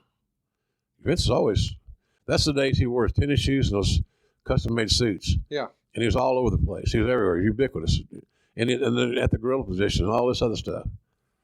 But then when we did the voiceovers back in post, there wasn't a need for the gorilla position to be talking to the announcers because they weren't there. So he was everywhere. And so he came and met with me, and as we were standing in the back of the arena, everybody, I knew a lot of talent. God, I'd been in business forever. Sure. So we kept getting interrupted. He kept getting frustrated. So then he said, "Let's go outside." So we went outside in the back of the building, and we were there between 2 and 3 hours. He didn't see any taping. Just talking on the back side of the building. Mm-hmm. And I was told later, I don't know if it was Bruce, maybe it might have been Bruce, or Jerry or somebody, Briscoe, Patterson, I'm not sure, that they could never remember Vince being in a TV and not being working with the talent. Yeah. He did nothing that whole taping, but and during the taping, he talked to me, and I just thought we were going to say, "Hey, how you doing? Sure. I'd like to be able to do something with you. You want to have a meeting someplace? We had a meeting right then, right there, and there's where he said, "I can't." We talked about my salary in WCW. He said, "I can't pay you what they're paying you right now." He said, "But I can get fairly close. And I can also give you 50 grand to sign." So I immediately stuck my hand out and said, "You got a deal." Because with the 50 grand, if he was so close already, you were there or better. I'm first year. I was good. Yeah. But Conrad, I want to tell you something, honest to God. The 50K was big. I remember getting that check. And it's funny how you remember certain things. The check was a net for the tax structure then and now. Then in my tax status, 50 grand, I netted 38,000. Now I'd probably net about 25. Right. Tax wise. Sure. So we shook hands and he said, we'll be back in touch, and meaning the legal process. I had to get released and all that stuff. And I was getting rid of it. I had to get all the documentation, all the paperwork handled. And that's kind of what we did. So, you go in, you ask for your release to Shaw. Now that you know you've got a handshake deal with Vince. I told him I was not interested in being a television syndicator. And that big television, show you how they manage this deal. I'm making $200K, maybe a little more. They're not even paying attention.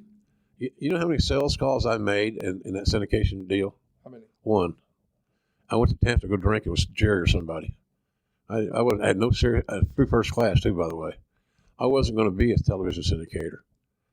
I wasn't going to do none of that shit. I'm not going to give up. I'm not going to give up. I'm not waving the white flag. I'm not quitting. I'm not going to quit this desire to do this job or a job like it. So if McMahon had not even brought in the 50K, the bonus, I still would have signed. I still would have shook my hand out and said, you got a deal. I wanted to get back in the game. Right. Dusty Rhodes told me a long time ago, you can't, don't let them take your jersey away. Because if you lose your jersey, you're no longer in the game. And he said, guys like me and you need to be in the game. So I want to get back in the game, Conrad, and to do that, as I mentioned earlier, I got to leave. So you go and you lay it out. Hey, I don't want to be a television syndicator. I want to go. Bischoff agrees and co-signs. So you're going to be free to go. Was there some sort of conversation about them paying out the rest of your contract since they technically were the ones who changed it? Oh, yeah. That's why I always believed. Look, I appreciate Eric's a willingness to help me facilitate the release, okay? And I really do. But I will tell you that Shaw admitted himself that the legal department screwed up on the contract. Sure. And that I had him by the short hairs. You could have just hung out for years. I could have come down and hung out with you for a month, and I'd go hung out with somebody else for a month, and sure, I'm going to get my check every week or every 2 weeks. And it wasn't a small check in my world. No, it's great, yeah. So, but they didn't, and they had done that. I used to tell Shaw, Shaw, I can't remember the name of the pitcher they had down there. I almost had it on the tip of my tongue. They signed might have been Bruce Sutter, a relief pitcher for the Braves. And they signed into this long-term, grandiose deal because he was like the reliever of the year type guy. I got you. And, of course, what happens to a lot of pitchers, their arm goes bad. Yeah. And he's guaranteed this money for like years, 15 more years, And there's a lot of those deals in baseball. Contracts are guaranteed. So my contract got guaranteed, and they knew that they'd made a mistake, and so I wanted to use that leverage. You owe me $600,000. I can go mess around, and you can take a lesser job that's just fun because you're making that money anyway. You got money coming in.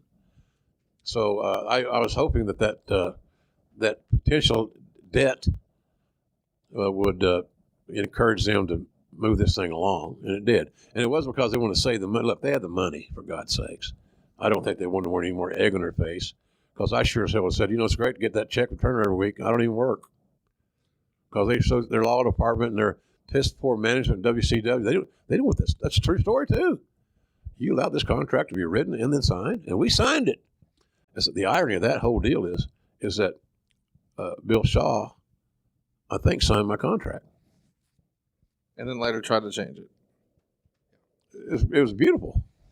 So this resignation happens on February 25th. So just about 3 weeks after, the initial big meeting where everything was shook up. And Meltzer's reporting that you had signed a 3-year contract, which he believed to be worth $150 to $200 a year, shortly after Bill Watts was brought aboard as vice president. And now you're out here, and he's not sure if you're going to have some sort of 90-day non-compete, but I take it based on the fact that they were the ones who were really in breach of contract. Non-compete never came up in that meeting. Huh? Never. Yeah. Never. Not one word was mentioned because, look, they realized they dropped the ball. They made a over $500,000 mistake under the terms that they have laid it, that they wrote the contract and subsequently put into play. I was not ever holding a gun to their head on that by saying I want my money, or even what I should have done, and now it's a little smarter. I said, here's what I'll do. I'll do a settlement with you, and let's work out a settlement so you can save some of that money, and for a settlement and my release, and we're out of here. I'd have got some money, but I didn't get any extra money from Turner. I got paid my regular salary until the end, until I left, and that was it. There was no severance, no gold watch, no Atlanta Braves swag, no nothing. Let's talk about Dennis Brent. Meltzer was right. This was probably as close to a mutual disillusionment since both Ross and Dennis Brent, who works on the WCW magazine and heads up the hotline, were moved out of their offices in the WCW wing of CNN Center over the past 2 weeks, prior to each leaving the company. Brent resigned Tuesday, shortly after the decision was made, although he apparently felt much pressure from external sources that led to that decision. Friends of his say he felt the new regime wanted those closely aligned with Bill Watts and those aligned with Jim Herd out of the company, and Bill felt like he fit both bills to an extent. We haven't talked a lot about Dennis Brent on any of my podcasts. Mm-hmm. What can you tell us about Dennis and his decision to resign here? Because lovely guy, and he worked for WWE too, and his wife Lynn was one of my assistants in the talent relations department. I never had a better person. I never worked with a better person than Lynn Brent. When we got her, by the way, she got a PhD. She's a pretty bright lady. Sure. And Dennis's only problem was sometimes he cared too much. Wrestling became everything. And then they both got jobs in WCW. And then they both got jobs in WWE. And then Dennis' fate in WWE kind of went awry. And Lynn stayed there for many, many years. Unfortunately, Dennis has got multiple sclerosis right now. And he's not in a real great way. Got one of the great collections of wrestling memorabilia. A lifelong fan, good guy, always one of my best friends. It's just, he ruffles some feathers just like I have, and we all have in our lifetime. And sometimes it was just misguided, being too much of a fan that got the better of him. But a good hard worker, did a nice job in the magazine. The hotline made money. By the way, somebody may wonder, how much money you make on the hotline, JR? Not a goddamn dime. I never made no revenue share for you. We've heard for years that Mean Gene got a healthy chunk of the revenue from the hotline. Yeah. Not the case for JR? Nothing. If he got a dime, he got 10 cents more than me. Okay. Let's talk about Dennis. My point, wrap up Dennis. Hard-working, good guy. He and Lynn live in Dallas. I saw a thing online the other day. He's got a baseball signed by all. You'd love to have this in your collection. I would. It's a baseball signed by all the NWA champions that were alive during that era. Wow. And Luthez is on the sweet spot. That's cool. Yeah, we had a dinner. That's one of the good things Herd did was actually bring back some nostalgia. He brought in for a dinner one night the Funks and Kaninsky and Buddy Rogers. Slamboree before he was out of there. Was that what it was? Yeah. It was just awesome. Because I got to go to the dinner the night before, and it was just, there's where we all miss the boat. If we had this device here, this recording device, we could just set it on the table. That would have been tremendous. It would have been tremendous, buddy. Yeah. It would have been immortal, really. So, but Dennis was a hard worker. Sometimes he cared too much is how it's probably in that deal. Sometimes he cared too much, but never anything malicious. He loved the business, still does. And we all pray for Dennis to get better health and to be better. But his wife Lynn she's of all that my department there in in WCW and in WWE. She was the MVP. She's really, really good. And now, of course, she was out of work like, I kid her, but she's out of work like an hour. She got to Dallas. She's the executive assistant to some big home builder, and she's got another great job because she's really good at what she does. She has that thing, Conrad, people that don't remember what it's called customer service. Yeah. Let's talk about that meeting again with Vince. You know, your meeting with Vince in Augusta at a TV taping was March 9th, 1993, and you started to tell us about your navy blue two-door Lincoln. Yeah. So after your meeting with Vince, you make your way back over to your car. You're going to be feeling pretty I'm so good about happy. yourself. Yeah. Oh, man, Conrad, I'm so happy. And as I get out to my car, and I'm noticing this kind of setting kind of funny. I'm parking a hole. And I come and look and say, oh, shit, I got a flat. Wait a minute. Hold on here. I got 2 flats. And long story short, all 4 of my tires have been slashed. So somebody that either me or Watts pissed off at WCW, who might have been at that taping, working for WWE, decided to play a nice rib. And they cut all my tires. And the problem was, it's not like today where you got a 24-hour Firestone over here. You got this. Sure.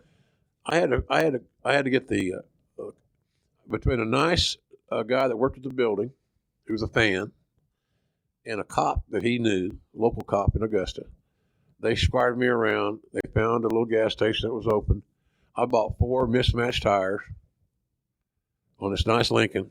Looked like the Clampetts going to Beverly Hills because we had that black gold, you know. And so I bought 4 tires and hobbled back to Atlanta. It kind of took the buzz off. Kind of a buzzkill, to be honest with you. So anyhow, I think I told Bruce. I said, "You never believe what happened when I got back, you know." So I said, "Thank you for the meeting and all, setting up events and all that." You never believe what happened, Bruce. I get to my goddamn car. All 4 of my tires have been slashed. There was no other cars. There were other cars around there because I left before the taping was over. No other. Clear it was you. No, yeah, it's just picked out that old blue. So we got old blue hauled to the gas station, and I ended up losing a bunch of money that night. Took the towing bill to buy 4 new tires. I bought 4 tires. They weren't new tires. And I told Bruce, and he said, "Man," he called me back and said, "Man, Vince is pissed." And I said, "I thought he was pissed at me for something." And I said, "What'd I do?" And he said, "You didn't do anything. He's pissed that somebody fucking vandalized your car." Oh, I said, "Oh, well, hey, it goes with territory, I guess." He said, "Well, he wants to get us a bill. Get us a bill and we'll send, and he's going to send you a check." I said, "I can't do that, Bruce. You know, it's my deal. You know, tell him thank you, but it's my problem. I'll solve it." So that's kind of where we left that deal. But I never knew who did it. It's never leaked. It's one of those secrets that the boys have, or because you know that whoever did it told somebody. It's too good a rib not to tell somebody on because you got to brag on yourself. Take a guess. Who do you think? I don't know. See, Conrad, 93, who all was at that TV taping that night? Bam Bam Bigelow, Terry Taylor, Tatanka, Hacksaw. I just can't see any of those guys doing it. Right. But again, maybe it was Briscoe.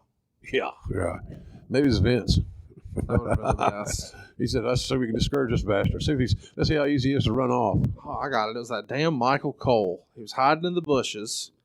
Yeah. He wasn't on anybody's radar yet. Yeah, he gets blamed for everything else. Well, I was blamed for that too. Well, hey, so let's talk about something you pitched to Vince, because he asked you in that meeting, "What do you think we could do here to make people more aware of what we're doing?"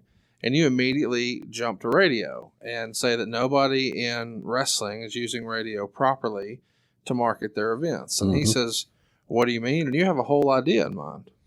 Yeah, I was a big my love of radio goes all the way back to the Mid-South days when after my first run with Cowboy, I got a job working in radio in Tulsa.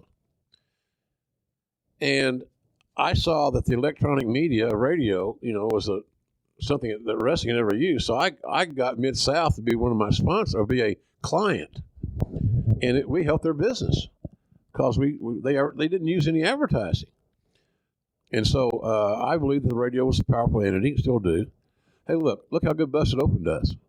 Sure. Sirius XM, Channel 156, our buddies there, Dave LaGreca and all his Hall of Fame guys do a hell of a job. So we know that the concept works, but nobody was using it. I was on WSB, the 50,000 watt Clear Channel station. Which we should mention is the Heritage Sports Station in Atlanta. It's a monster. Yeah. It goes to 37 states at night. And I don't think everybody can really grasp how big of a signal that is, but it's a monster. Yeah, it is a monster. And the SEC's done all they can to make. They don't give those licenses out anymore. That's right. It's too strong. So I said, you're missing part of your moving audience. You can use buy radio for your demographic specifically. And he loved the idea. I said, plus you could do, if we get the right people in place, you could do a syndicated radio network station. It's a content is king. It's always been king. So now you got a unique show. You got the greatest wrestlers in the world that you can use as guests. So you can provide the show that people can't get anywhere else. So he liked that idea. And maybe we're a little bit ahead of our time, but then, now you look at there's a lot of local radio stations, but, I mentioned again the Busted Open on Sirius XM. Who would have thought that a national global network, the strength of Sirius XM, would have 6 hours a day, Monday through Friday, of pro wrestling? And they do. It's good for our business. And so I was a little bit ahead of that curve, but I pitched that idea to him. He liked that idea. He liked to pitch things out of the box. He liked new ideas. He liked someone that could collect their thoughts and here's my pitch. And I got to know real quick, he's like cowboy. Vince was. Just tell me what time it is, not how to make the goddamn watch. Right. All right, JR, let's take another time out right here and let's tell everybody about Purple. I've had a hard time falling asleep or staying asleep. I wake up frequently and I'm feeling stiff in the morning and I've got neck and back pain and I'm always hot and sweaty at night. I just couldn't get comfortable. But now I've got a Purple mattress and this thing is incredible. It's so comfortable, it stays nice and cool at night, and it's different than anything I've felt before. And I no longer wake up in pain. I'm getting up with the best night's sleep I've ever had. We can't recommend this enough. The founders of Purple are two brothers who have been developing cushioning technology for 30 years on things like medical beds and wheelchairs. And in 2016, they finally decided to use their patented comfort technology to create Purple, the world's most scientific mattress. Now, how is Purple different from other mattresses? Well, the Purple mattress will probably feel different than anything you've ever experienced because it uses a brand new material that was developed by an actual rocket scientist. It's not like the memory foam I'm used to. And the Purple material feels very unique because it's both firm and soft at the same time, so it keeps everything supported while still feeling really comfortable. Plus, it's breathable, so it sleeps cool. And it ends up giving you this zero gravity-like feel, so it works for any position. Now, how about this? Purple is going to give you a 100-night risk-free trial, and if you're not fully satisfied, you can return your mattress for a full refund. How do you beat that? It's backed by a 10-year warranty. They've got free shipping and returns, and free in-home setup and old mattress removal. You're just going to love Purple, and right now, our listeners to Grill and JR get a free Purple pillow with the purchase of a mattress. That's in addition to the great gifts they're already offering site-wide. Just text JR to 84888. The only way to get this free pillow is to text JR to 84888. That's JR to 84888. Of course, message and data rates may apply. So you start to pitch the radio idea, and allegedly, even at that taping, he agrees or offers you the opportunity to start at WrestleMania. Like, that's supposed to be your official start date. Yeah. But you have some other plans, and you want to talk about it on this monster radio station. We should mention that the Observer says, former WCW lead announcer Jim Ross was backstage at the TV taping on March 9th in Augusta, Georgia, and was introduced around to everyone as if he was going to be joining the company. That's not true. I stood in one spot, the back of the building. Talent walked by, said hello, and most of those people I already knew. So to be introduced to everybody like I'm meeting the director. For and the first time. Yeah, no, that didn't happen. He would continue. Ross's deal with WCW upon resigning on February 26 called for 6-month severance payment on his contract, which is believed to be between $3,000 and $3,500 per week, and also called for him to not work for any competing wrestling organization until the end of August. And Ross is now hoping to get a release from WCW in which he'd give up his severance pay in exchange for being able to work with Titan.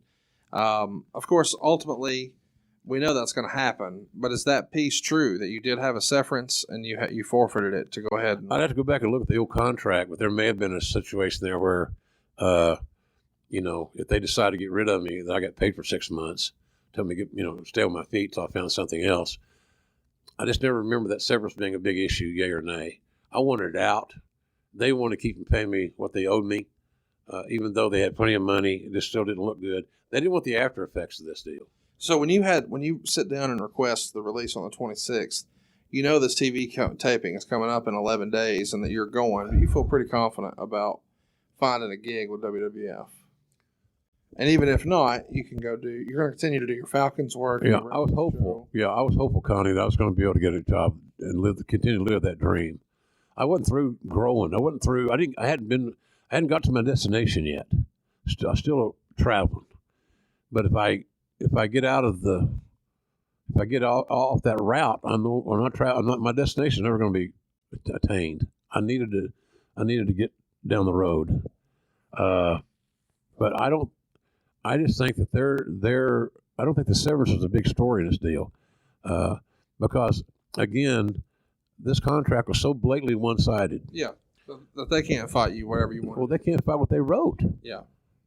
So that's kind of where we were on that deal. So we're in a unique spot now. As somebody saying, well, JR trying to make us believe that $600K is going to hurt Turner. Of course, it's not going to hurt Turner. No. I get it. Yeah. Again, if you're going to play Bruce Sutter 10 years after his last pitch, they don't care. Right. They got the money, but I think that they just didn't want the political issues to be dealt with, and neither did I. We had enough bad feelings.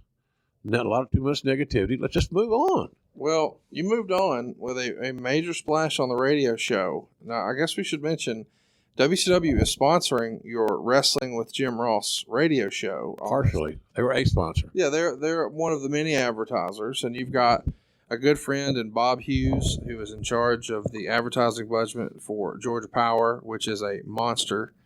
And you've got a lot of relationships with these advertisers. So you decide to make this big splash about you jumping by having Vince McMahon appear on the show, which is pretty incredible, pretty ballsy. Meltzer would compare it to the time when, Vince McMahon took over Georgia Championship Wrestling's TV slot back in the day. Freddie Miller had to come out and break the bad news. Yeah. So you've got a good idea here. Do you pitch this to Vince, or does Vince pitch it to you? I think it was he kind of wanted to do it. I don't know if I was bold enough to say, hey, by the way, why don't you come on my radio show? I might have. Knowing me, I might have, just out of ignorance. I mean, you pitch him on radio. So yeah. Does he circle back around and say, well, what if? Yeah, right. Especially going into WrestleMania season. Sure. 37 states. Big splash. 50,000 watt clear channel station, baby. So he came on. I can't remember. I thought I had some other guy. I had other WWE guests on too, I think. But Vince was the big one. That's the one everybody, was hanging on their seats to hear. Can you imagine in today's social media how that would have? It would have been huge. It would have been huge. It would have been huge. Yeah, it might have trended, Connie. Sure. JR could have trended for once. When he's on your show, he would compare your jumping from WCW to the WWF. He would say it's the equivalent of John Madden jumping from CBS to NBC. I mean, that's a pretty big statement. Yeah, he didn't even say a Southern John Madden. He just said John Madden, the John Madden. Right. No, it was that was a pleasant surprise, to be honest with you. So also on that show, you've got Vince McMahon, Bobby Heenan, and Shawn Michaels. You're doing a WrestleMania preview show, and Meltzer would write, actually, Ross himself didn't make the announcement of his joining the WWF as an announcer. McMahon did. And Ross also announced this coming Sunday on WSB, his radio show would simulcast the last hour of WrestleMania, and that he would be a part of, along with an in-studio mystery host from Atlanta. And this news has to get WCW's attention. Yeah, a little. Did they know it was coming before they heard it, or is that the first they heard of it? I remember one call went something like, "My boy, what are you doing?" It's Jim Barnett. What are you doing? It was like, well, what do you mean, what am I doing, Mr. Barnett? I have advertisers. They made a commitment. None of the contracts, the advertising contracts, are in WCW's name. I created the show. I produced the show. I host the show. So what is so hard to figure out here? Well, it just makes people unhappy. I said, the money that I'm getting paid makes me very happy. So, he was just doing that. I'm sure he went to Shaw and said, I know him. We're both from Oklahoma. We are. So it was crazy times. But I created a show and I wanted it to be successful. We all would. Nobody would do any differently, I don't think. If you're smart, you wouldn't have. But I wanted ratings. I wanted notoriety for my show on that radio station. And that's one way we earned it. Meltzer would write, WCW had been wanting Ross to announce that Tony Schiavone was taking over the show. WSB will be bringing in a new program director in April, and there is some question as to the future status of the wrestling show in any form upon his arrival. And WCW has already met with the station about taking over the time slot, but thus far, nothing is definite as to which company will control the show in the long-term future, but both are seemingly wanting it, and it appears it will be Ross and the WWF in the short term. I've been told to expect some major fireworks to come out of this situation. So you've got some people's attention. Mm-hmm. What did the radio station know this was a big coup until afterwards? Oh, yeah, they knew. The general manager is a big fan. I love my work over the years, and that's why the flagship station of Atlanta Falcon football was WSB. Sure. So my radio show, we found out on there some kind of little technical thing they got that more people tried to call into my show than any other show on the air all week. And they had some big shows there. What day of the week did your show air? Sunday nights. And the Wasteland. Which is historically the death spot in radio. Yes, the Wasteland. Yeah. Sunday night at 9 o'clock Eastern. If you're not morning drive or afternoon drive on radio, you're dead. And the idea that you had such a wildly popular show on a Sunday night is every radio programmer's dream. And before all the podcasts and all that stuff, I'll tell you this interesting little sidebar on that. We mentioned Dennis Brent earlier. I think Dennis Brent has a cassette tape of every radio show that I did. Wow, that's awesome. And he and I have brainstormed casually about how to monetize that someplace or get it out there. Because I had a real, caller-driven show and had some interesting guests. I think one of the interesting things, Hall of Famer Kevin Nash's verbal skills were discovered on my radio show. I'll go ahead and tell Dusty, I said, man, this big bastard can talk. Really? Yeah. Man, you're not going to ever hear it if he's Oz. Right. So, but anyway, Dennis has got those shows, and someday we'll figure out what we can or can't do with them. I got an idea. Well, I'm sure you do. So let's talk about it. What a way to debut. I mean, of all the places to debut, Wrestle Freaking Mania. Yeah. And how fun is it that your debut is right where we are right now in Las Vegas? And, of course, it's going to be Caesar's Palace for Starrcast, and that's where you were. When did you first realize or know when you're starting at WrestleMania that you're the lead announcer for WrestleMania? Not until we got to Vegas. Maybe I might have had a hint, because here's the deal. It was going to be Monsoon, the Great Gorilla Monsoon, Bobby Heenan, and Randy Savage. Which is a great crew. Yep, absolutely. And that was going to be WrestleMania 9's broadcast team from ringside. Outdoors, as you said, at Caesar's Palace, in the toga stuff, right? Sure. That period costume. But Monsoon was ill. And he came to Vegas, but he wasn't himself. And so Gorilla just basically welcomed everybody to the show at the top of WrestleMania, and then he pitched it down to me. And so that's kind of like unofficial passing of the torch on that day. And I did my little thing, and then we brought out Heenan and riding a camel backwards or something. Sure. And then Savage came out in the sedan. And so I was nervous as my dad would say, a whore in church. I was awestruck a little bit, Conrad. Because I marked out. I couldn't believe where I was. I couldn't believe the last 6 months of my life has been crazy. And the only thing I could say that I didn't screw this up, I didn't screw like I did with Jan, or drinking and driving, stuff that just stupid mistakes, is I didn't screw this one up. I got here. I'm here now. I'm signed. I felt comfort, and I felt some stability. I felt like I'll be here forever. I believe that, and I wanted that. But unfortunately, we had, it was what it was. And then, I think 10 minutes later, I got relieved of my post. So that was rather abrupt as well. But I can understand it. Look, I was not the easiest son of a bitch in the world to manage. I'm just going to tell people that. I'm sorry, I don't burst any bubbles. I knew that son of a bitch was that way all along. I never did like the bastard. Well, we grow. And we all handle these expectations a little differently. And when you're a fat-ass Oklahoma boy, that southern accent, that Bell's palsy and all that good stuff, man, you have those chips on your shoulder, even before the Bell's palsy. So I thought, man, I've made it. This is the greatest thing in the world. So, and it was a hell of a debut. I don't think anybody else ever debuted for Vince at WrestleMania in that role as a broadcaster. Maybe I'm wrong. I don't know. I don't think so. So when do you find out you're going to be in a toga? Hey, here's what he did. He asked me, he said, I want to ask you something. I know you're a serious broadcaster, and I like that. I said, but this is kind of the Caesar's Palace, so I need you to wear a toga.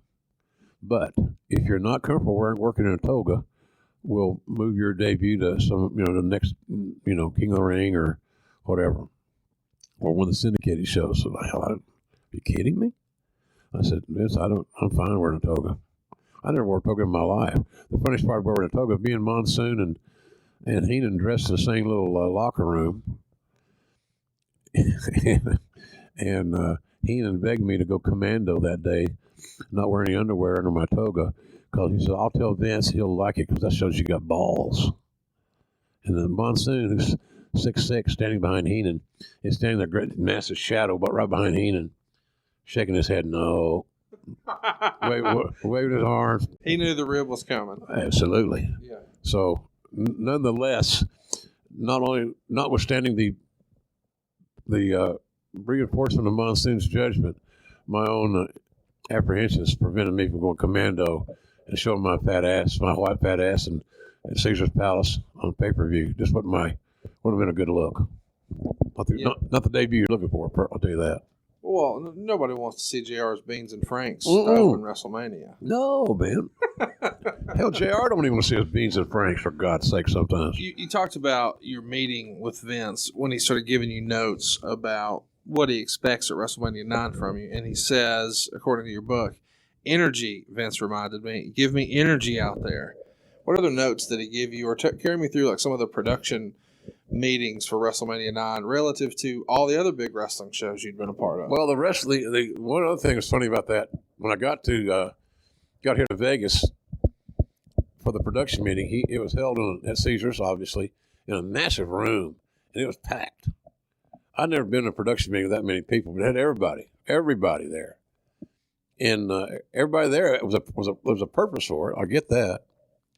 So, but I also felt like someone may have mistakenly sent out an email that this new guy's got a contagious disease, because I wasn't the most popular sumbitch there. The word had already got out that he's taking Monsoon's place. Well, Gorilla Monsoon's an institution there. He was beloved, and he earned all those things. As nice a man, honorable a man as I ever worked with, ever. So I got heat on me from the goddamn get-go because that Not from Monsoon, but from everybody. Oh, Monsoon loved me. Yeah. It had been for Monsoon and Heenan and Okerlund in the very beginning of my WWE run, things would have been even a lot more uncomfortable. But those guys broke the ice, a lot of the veterans. And I remember Monsoon telling Lord Alfred Hayes one time, Alfred, give me the cold shoulder because I'm the new guy. I'm from WCW. And they didn't like WCW. And I was the voice of blah, blah, blah. And I remember Monsoon telling Alfred, you should be ashamed of yourself. I'm ashamed of you. I'm ashamed to call you my friend. How you're treating this kid. What did he do to you? Nothing. Does he want your job? No. He's a territory guy, just like us. He's paid his dues, and now he's here, and you're treating him like shit. I don't get it, and I don't like it. Well, Monsoon looked you in the eye and said, I don't like it. That meant something. Damn right it did. You didn't want to disappoint him. It wasn't he didn't like it. Oh, he's going to hurt me. He's going to physically hurt me. It wasn't that. It's like when your parents said I'm disappointed in you. Yeah, that's right. It hurts worse than the spanking. It does, buddy. You know, it's worse than that trip to the woodshed. Sure. By far. So, but that was the whole. I felt, and here's how I knew this. Vince starts the meeting and I said, I want to introduce, newest member of our team. I was going to be working WrestleMania on Sunday, ringside. Say hello to Jim Ross. I wasn't JR then, just Jim Ross. And if I said I got a smattering of applause, I would probably be overstating it. It wasn't the most popular announcement in the meeting, other than we're done. Right. Adjourned. But that eased over time, obviously. But it was, again, those wrestling politics, The new guys come in and take Gino's spot, Monsoon. No, I'm not. So talk to me about the production meetings. We hear that, Vince McMahon has middle of the night conference calls and meetings that go all hours of the day. And WrestleMania is supposedly another level of pressure, not just for the in-ring performers, but for everyone behind the scenes as well. What level of attention to detail and preparation did Vince apply, and how was that different from what you had seen in WCW or Mid-South? Or the only time I can compare a production meeting or a television format to the details that Vince did was in the TV booking meetings with Cowboy when we were doing 1 hour of television a week. Folks need to understand there's a significant difference in doing 1 hour of television a week or one show a week, whether it's 1 hour or 2 hours, than doing all these multiple shows. At least it seems that way. Sure.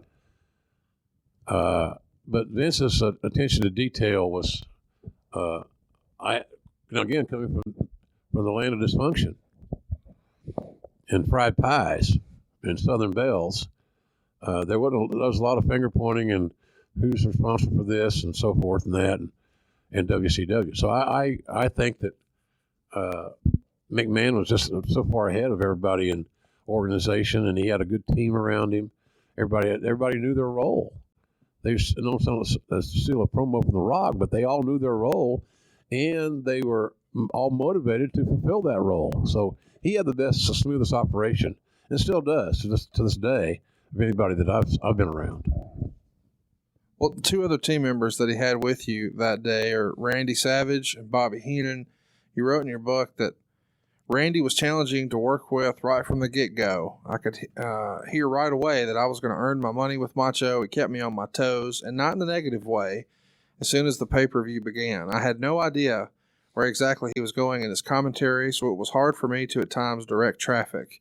He was wound tight at the best of times, but this was WrestleMania, and he didn't seem to like the fact that he had to get used to a new partner, me, live on pay-per-view. I had also heard that Savage historically was not an overly trusting individual, and it was just the nature of his personality, so he committed to his working style of all his own, and I had to follow. Meanwhile, though, Bobby Heenan, you said you didn't realize how great he was until you sat down next to him live, and you said you don't think you ever met anybody who offered more to the wrestling business than Bobby Heenan. He's simply, as a peer, and I use that term loosely because he's just a higher level than I will ever be. You don't understand his genius until you're around him more than just on camera. He had such a great awareness of the product. He could create 2 or 3 interesting, compelling ways to look at an angle or an issue. I don't think the wrestling business has ever seen, before or since, someone with the high-level skill sets, and I mean that in the plural sense, and on purpose, that Bobby had. I think he was the best manager. And I love managers. But Bobby, I don't know if I've ever seen a manager better than Bobby Heenan. He was an amazing heel because he understood he could feed a comeback. He knew how to take an ass whipping better than anybody in the world. He was an outstanding broadcaster. So you get in all these areas of key positions in our business: a broadcaster, a wrestler, a manager. He was the best in all of those areas. He was a triple threat guy. And so I just was in awe of him because Savage would say something, then I'd bounce the ball back to Bobby, and he had something ready. Right. He was genius. Savage was a very introspective guy. He was unpredictable. And the play-by-play guy in a 3-man booth, one of our jobs is to be a point guard and to get the ball distributed to your teammates. So you want to put the ball in the hands of Savage, the ball in the hands of Heenan. It's kind of the goal, and still document the narrative of what you're seeing in front of you. And but Randy was so unpredictable, I didn't know. You really had to listen to him intently. Now, the good thing about that is this. It taught me to listen closer to my partners than to go into business for myself, because I got to pitch this commercial break. I got to do a live read. I got to billboard this, all these multitasking things you do when you did a 2-man booth, like I did in TBS for all those years. So it was a different it was a very different challenge to have 3 guys out there, and we'd never worked together. I think part of Savage's apprehension that day is he didn't know me. Right. He knew who I was, sure. But he didn't know me. He's got to break in somebody new in his view. I'm sure that Vince didn't consult with Bobby or with Randy on who you're going to work with today at WrestleMania. By the way, here I am. They probably knew a day or two ahead of time, kind of like I did. When I found, as I said earlier, I found out when I got here. I think we were here on Thursday. So I just think Randy was uncomfortable in that regard. His delivery was memorable. Obviously, we all remember what he sounded like. He had good sound bites from time to time. But he was so intense that he got frustrated easily. And that was not a comfortable position to be in. You don't want to be sitting next to a guy that just feels like it's going to implode at any moment.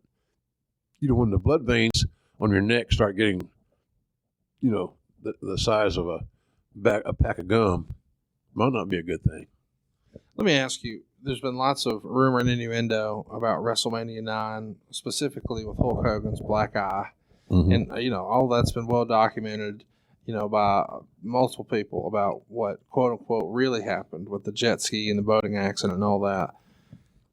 Well, why was that such a big secret? Why was that such a big deal? Well, because wrestling fans want to make things more than what it really is, sometimes. Yeah. Were there rumors going around that there was some sort of beef with Hogan and Randy Savage about Elizabeth at that time? Yeah, that rumor was amongst the boys or whatever. It was out there. But, look, I had never met Hulk Hogan. Until that day? Yep.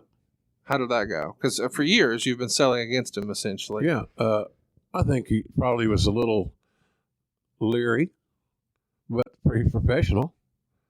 And I know when they hired me, Basil DeVito said that between me and Hogan and me, better said, that the 900 number that WWE was going to do would be big time money, and I think it did make a lot of money. But you hear the rumors. The wrestlers are worse than. This is going to sound really bad. Maybe I don't mean it to, but the stereotypical old women that like to gossip. The beauty salon. The beauty salon, yeah. The nursing home, wherever they are, they're gathered. Congregating. Yeah, congregated, gathered. Where the hens are, so to speak. I'm getting pissed off now with the women. He called all of us hens. No, I didn't. Take it. Lighten up, Francis. But wrestlers can be worse than the knitting circle. Yeah, and I didn't even know those guys. I knew who they were. I didn't know if any of that was even remotely true. That Hogan and Elizabeth and had an issue, had something going. Hell, I didn't know. And why would I care? Look, the shit I was going through before I got there, you think I cared about somebody else's relationship? Not a damn bit. I'm sorry. So let's talk about that. When you're back, you're calling WrestleMania. Are you excited to call and tell Mom and Dad you're going to call WrestleMania? Are you talking to Jan? Are you letting her know the good news? I think I left her a message because that's how it, on her answering machine. Again, before texting and cell phones, or at least popularity thereof. My parents didn't really care. My dad was proud of my accomplishments, but he wasn't a wrestling fan. He was disappointed I didn't do football. But I remember coming home one time in WCW, and I had a good year, and I made some money, and so I showed him my last check of the year, right, the stub, and he looked at this number on there. He said, "God damn, that's a lot of money." Because you got to remember, he never made over 25, 30, 40 grand a year in his life, and so he named this number, whatever the number was. I said, "Dad, that's my withholdings. Here's what I made." God damn. Then he said, "Are you selling drugs?" I said, "Dad, they're drug salesmen, drug dealers. They don't get a check stub. They don't get it. They don't get a W-2. Yeah. Or 1099, by the way. Yeah. So he liked that as the success aspect. But she got included in that deal.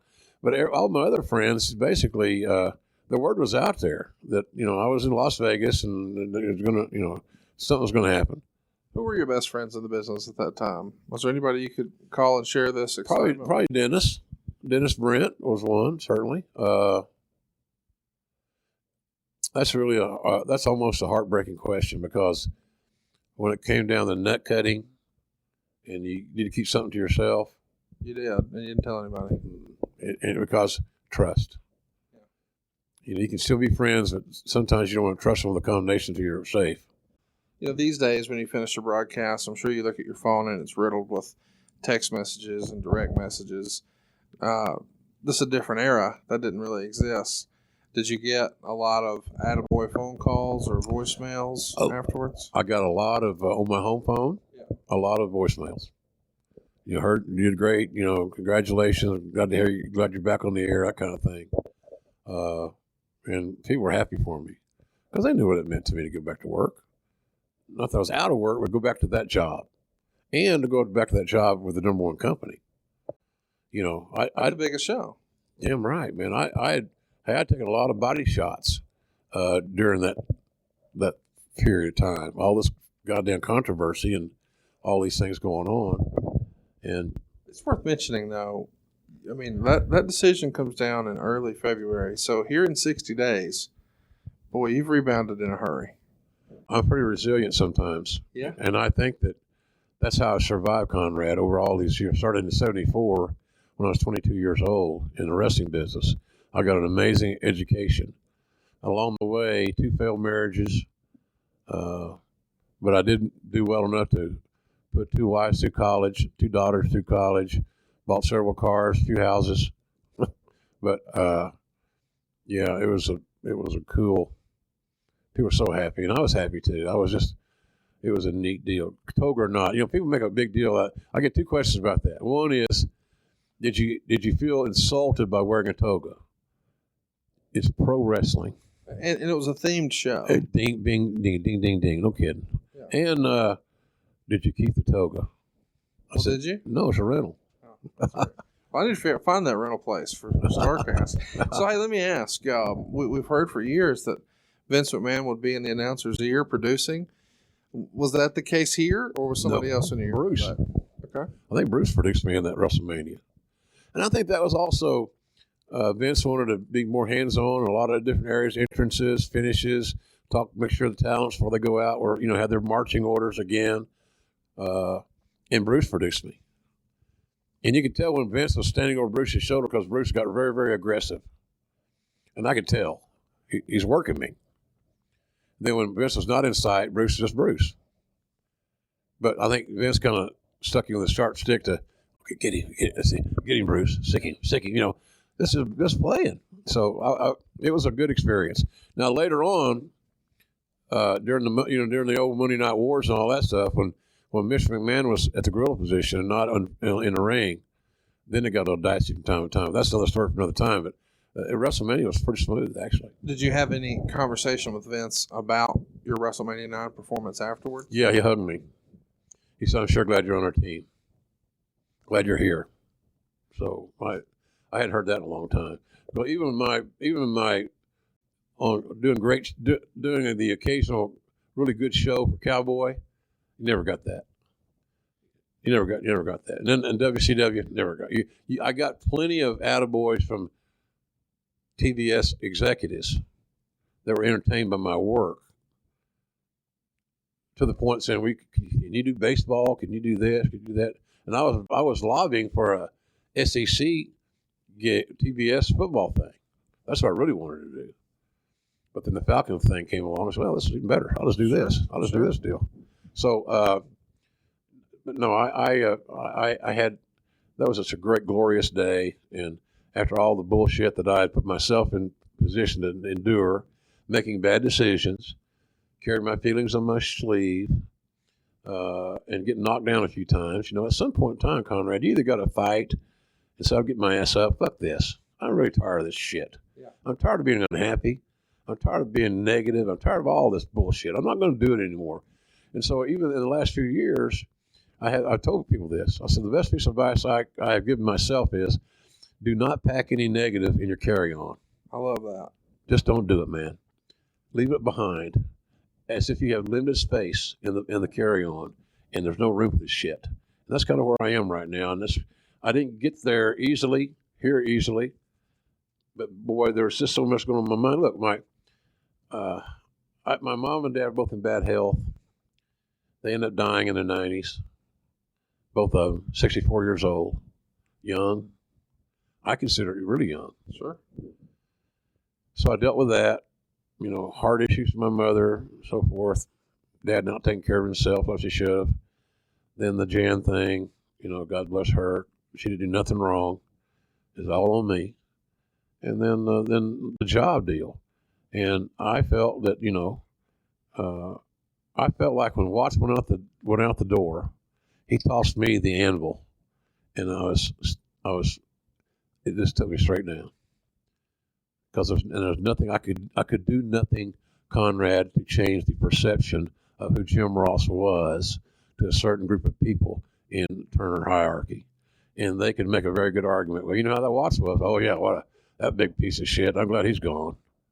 Well, there's another one over there. It's his protege. Yeah. So there you go. So after WrestleMania 9, you go back through the curtain, you get your hug from Vince. You know, back in the day after the big show, guys would go celebrate on the town. You're at a different time zone here. There's a lot of daylight left. Yeah. We didn't burn any daylight, Pilgrim. So what'd you do after WrestleMania 9? Went drinking with Heenan. Heenan and I drank with, and when you had, the great thing about being a Heenan wingman, everybody wanted to be on that party. He's just too funny. Sure. He's going to do something, say something. He's just entertaining as hell, even sitting around having a vodka. So Heenan, Monsoon didn't hang around long because he was sick. He went to his room. I think Vince and, you know, Bruce and those guys, I wasn't in that inner circle. So they had to do TV the next night. I think we went to Phoenix. So I'm sure I got hooked up with somebody, got a ride. Best I recall, or flew over. I'm not sure. I don't remember. After that show, though, you go to the bar with Heenan, have a few cocktails, celebrate your big victory with everybody. It's a great success for the company. And then you go up, you're in your hotel room all by yourself, your quiet time. How do you reconcile these last 2 months where it was up and down and all over the place? The split with Chan, the DUI, the taking off TV. Now the high. The high. And then you look around, you're by yourself. Yeah. That's a lot to wrap your head around. Yeah. The by yourself part was challenging. I never had any doubts that I couldn't broadcast. You know, I didn't care what the people at WCW said, that He's to this, to that, whatever. It's irrelevant. I knew they were wrong, but I also, again, give them props for expressing themselves, but they're just wrong, in my view. And so at the end of the day, you're still sitting in an empty room, and I can't, like I told Brett Favre one time in Atlanta, he's a rookie there. I was doing Falcon football. I said, kid, you can't drink all the Crown Royal in Atlanta, and you're sure as hell trying tonight. And that was kind of my deal. I couldn't drink all the Crown Royal in Vegas. I tried for a little while that night, but then I went to my room, and again, you find the same deal. It's a room. It's a nice room, and it's just you. So my thoughts went quickly from, how'd you call this? That was pretty good. We had 2 title changes, blah, blah, blah. Wrestle, speak, wrestle life, and what's about your life? And I didn't have my woman. I didn't have my soulmate, and that was tough. Especially these big moments. You want to share these big wins, these big moments. And the irony of that is that over the years, I did a lot of WrestleManias. Sure. And she was right there every single one of them. She loved it. She loved the interaction with the talents and their spouses. She loved walking their quote-unquote red carpet and buying new clothes. Her Louis Vuitton stash would increase during that time of the year. She just was the greatest. When I became an executive at WWE, she was the best quote-unquote coach's wife that there could be. She cooked for the talent, do their laundry at our home in Connecticut. I was EVP of the company, and I got talent coming to the house using my washer and dryer because it made them feel comfortable. Sure. They knew they could trust me. We built a relationship different than just the office. The office. I didn't want to just be part of the old evil office. Right. Well, you certainly made an impression, and you've made an impression on our listeners as well. You've built quite a legacy on your podcast, and we're excited to keep it going here with Grill and JR. And we asked you guys at home, hey, do you have any questions for JR? And man, we've got a ton. Let's rapid fire some, Jim. Efren wants to know, did Randy Savage ask you for advice at any point about doing commentary? How did that go over? Did anything happen between you, him, and Bobby during the cutaways backstage of note that may be funny or interesting? No, he didn't ask me for any advice. He didn't even say hello. It was, we got to know each other a little bit better as time went on, but in the very beginning, no. So, no, he didn't ask me for any advice. We didn't even have a production meeting between the 3 of us. When we went out there and sat down, we had never gone through it. We had never done a match together back in post-production or in the studio. This was it. So he was, like a lot of us, I think he was very apprehensive, but he didn't ask for any advice. He was a man of his own means and his own island. Here's another question. When you first came to the WWF from WCW, what was the first mistake Vince McMahon chewed you out for? Do you remember? And in your opinion, was it fair? Well, it was fair because he's the boss. And, I'm taking his money, so I'm pretty much going to do what he wants in that respect. Don't remember what it was. Maybe too much, being too talky. Instead of letting the pictures speak for themselves. Maybe forgetting I was doing television. I was back on radio. But it was nothing really heavy, It's funny how people ask these questions. They want to know the negatives. The negative. Here's another negative. Christopher wants to know, was there ever a time Jim questioned whether or not he did the right thing by joining the WWF? No, never. I never had any second thoughts at all. I said in my own book, I'll probably say in the next book that comes out, that my tenure there, my 26 years in WWE, solidified my financial status, my reputation, my global brand, all these things. So to me, it was a real no-brainer at the end of the day. Now then, if we were sitting here, Conrad, and the roles had reversed and WCW had won the Monday Night Wars and prevailed and WWE went belly up, I might sing a different song. But that's not what happened. Craig wants to know, was it a difficult transition from commentating on a more realistic product like Mid-South and WCW to a more cartoony WWF presentation? A little challenging. Yeah, a little challenging. You had to know when to be really serious and you had to know when to back off a little bit. Yeah. And try not to have a phony laugh at the comedy. Yeah. Wait a minute. I remember that laugh. Somebody, but phony shit. And so yeah, it's like going to a league in baseball and you're used to throwing heat, Right. and you're in a league now that they don't like heat. Right. So you got to learn to throw a little breaking ball to stay in the game and keep your jersey. And so that's what I did. I tried to adapt that. And here's the other thing. When I first got there, the host of the Wrestling Challenge was the Brain and JR. How hard is that? Right, that's easy. Yeah, just bouncing the ball, man, and laughing at his jokes or be their absurd comments or whatever you're going to say. But working with Heenan was like, boy, how lucky did I get? Gee, can you imagine the people I worked with in WWE? Oh, it's unbelievable. Here's another question here from KC. Was there any talent at WCW who tried to get out of their contract to follow you to the WWF?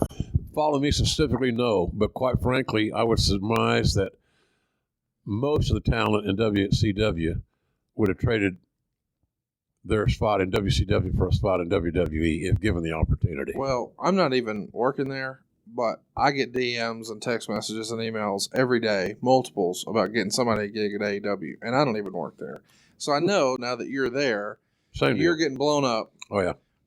I imagine, technology was different, but when they know that, hey, our friend Jim is now a part of the evil empire, maybe he can get me in. Right. You had to be contacted. Oh, yeah, guys, don't forget about me down here. Sure. Because we had helped facilitate some guys getting moving from WCW to WWE. Undertaker is a good example. Yeah.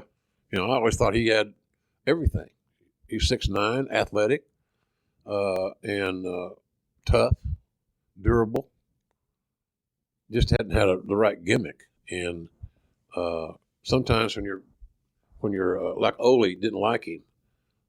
I don't know why, but how was he at WrestleMania 9 when you see Undertaker again? Good, yeah, good. He was happy. He had a good gig, man.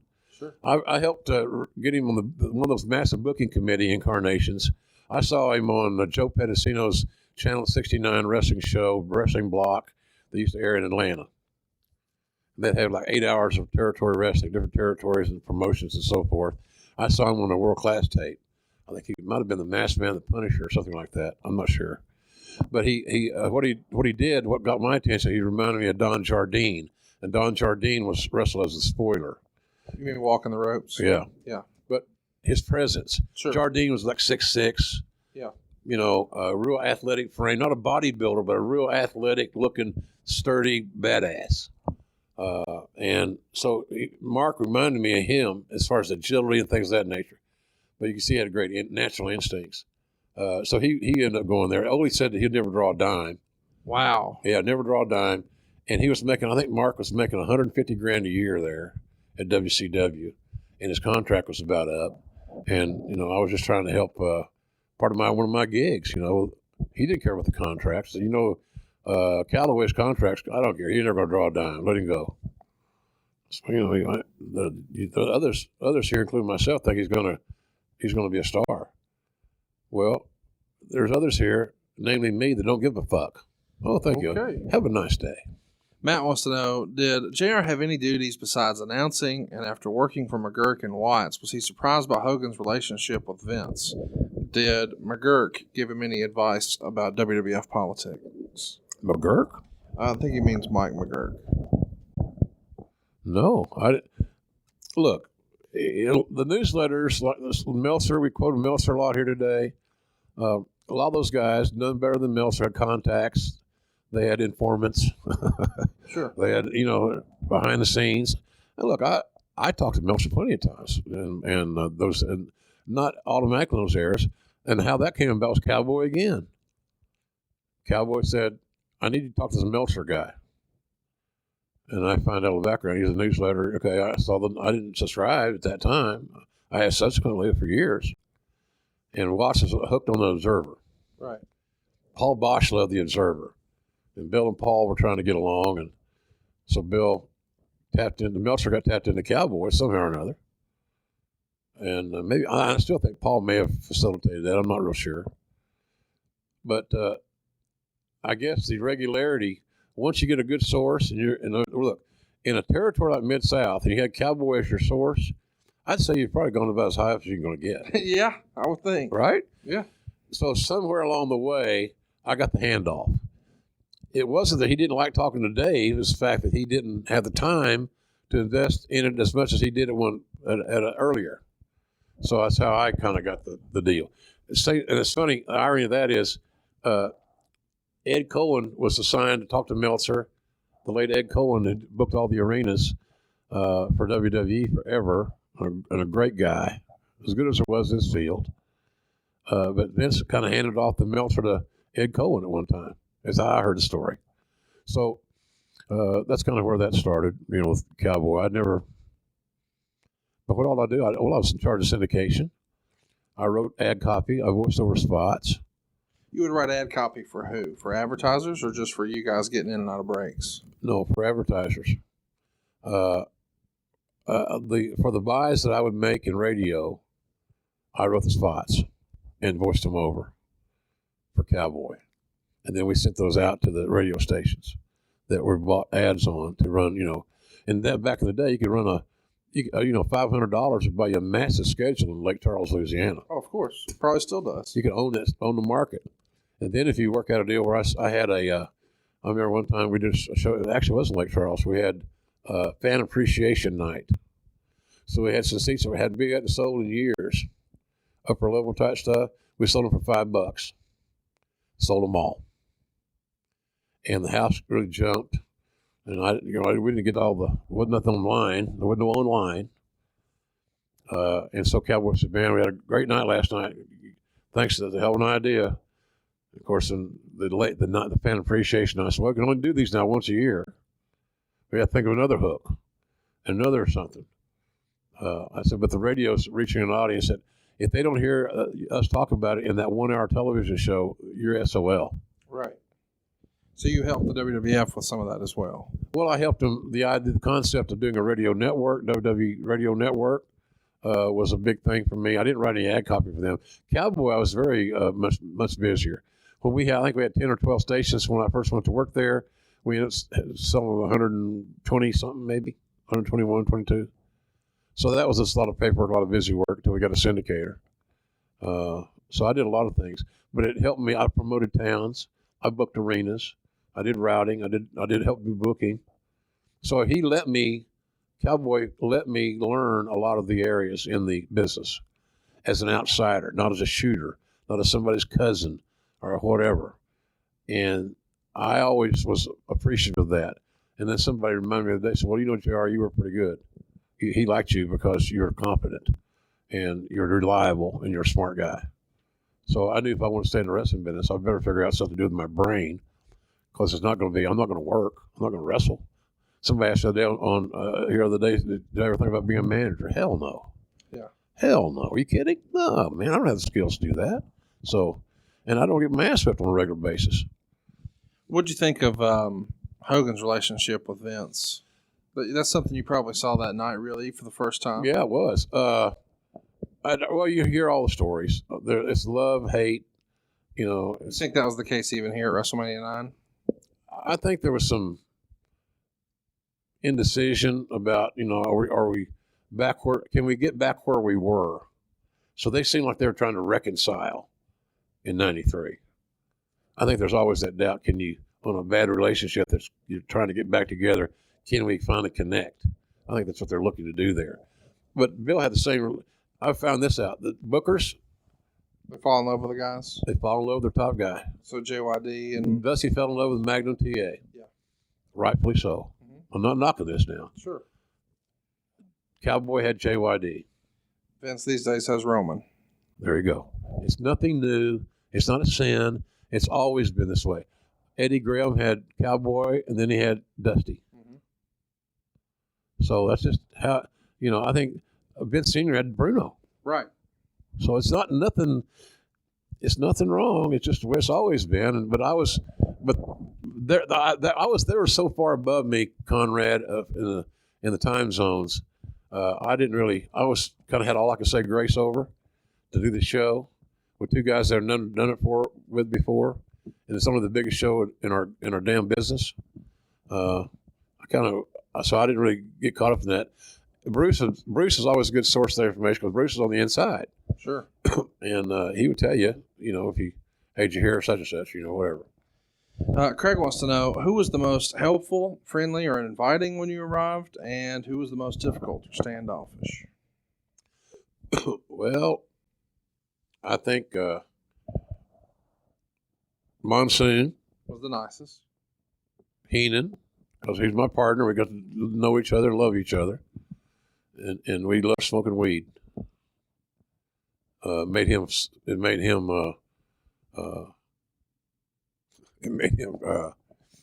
calm down because he got a little high strung. Bobby would get offended by the booking.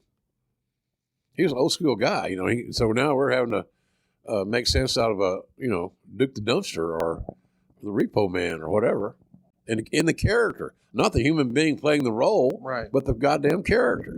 And sometimes you get frustrated. We had a code word for we smoked pot. I've never told this before. Chocolate cake. He'd say, "Hey, redneck, your wife making that chocolate cake?" So I knew what he wanted. Let's go for a ride. I need to calm down and chill. Then come back, we'll do our voiceovers. So we come back and do 3 challenge shows every 3 weeks. And the day before we were there, it would be Vince and his partner on Superstars, Randy or Piper or whomever.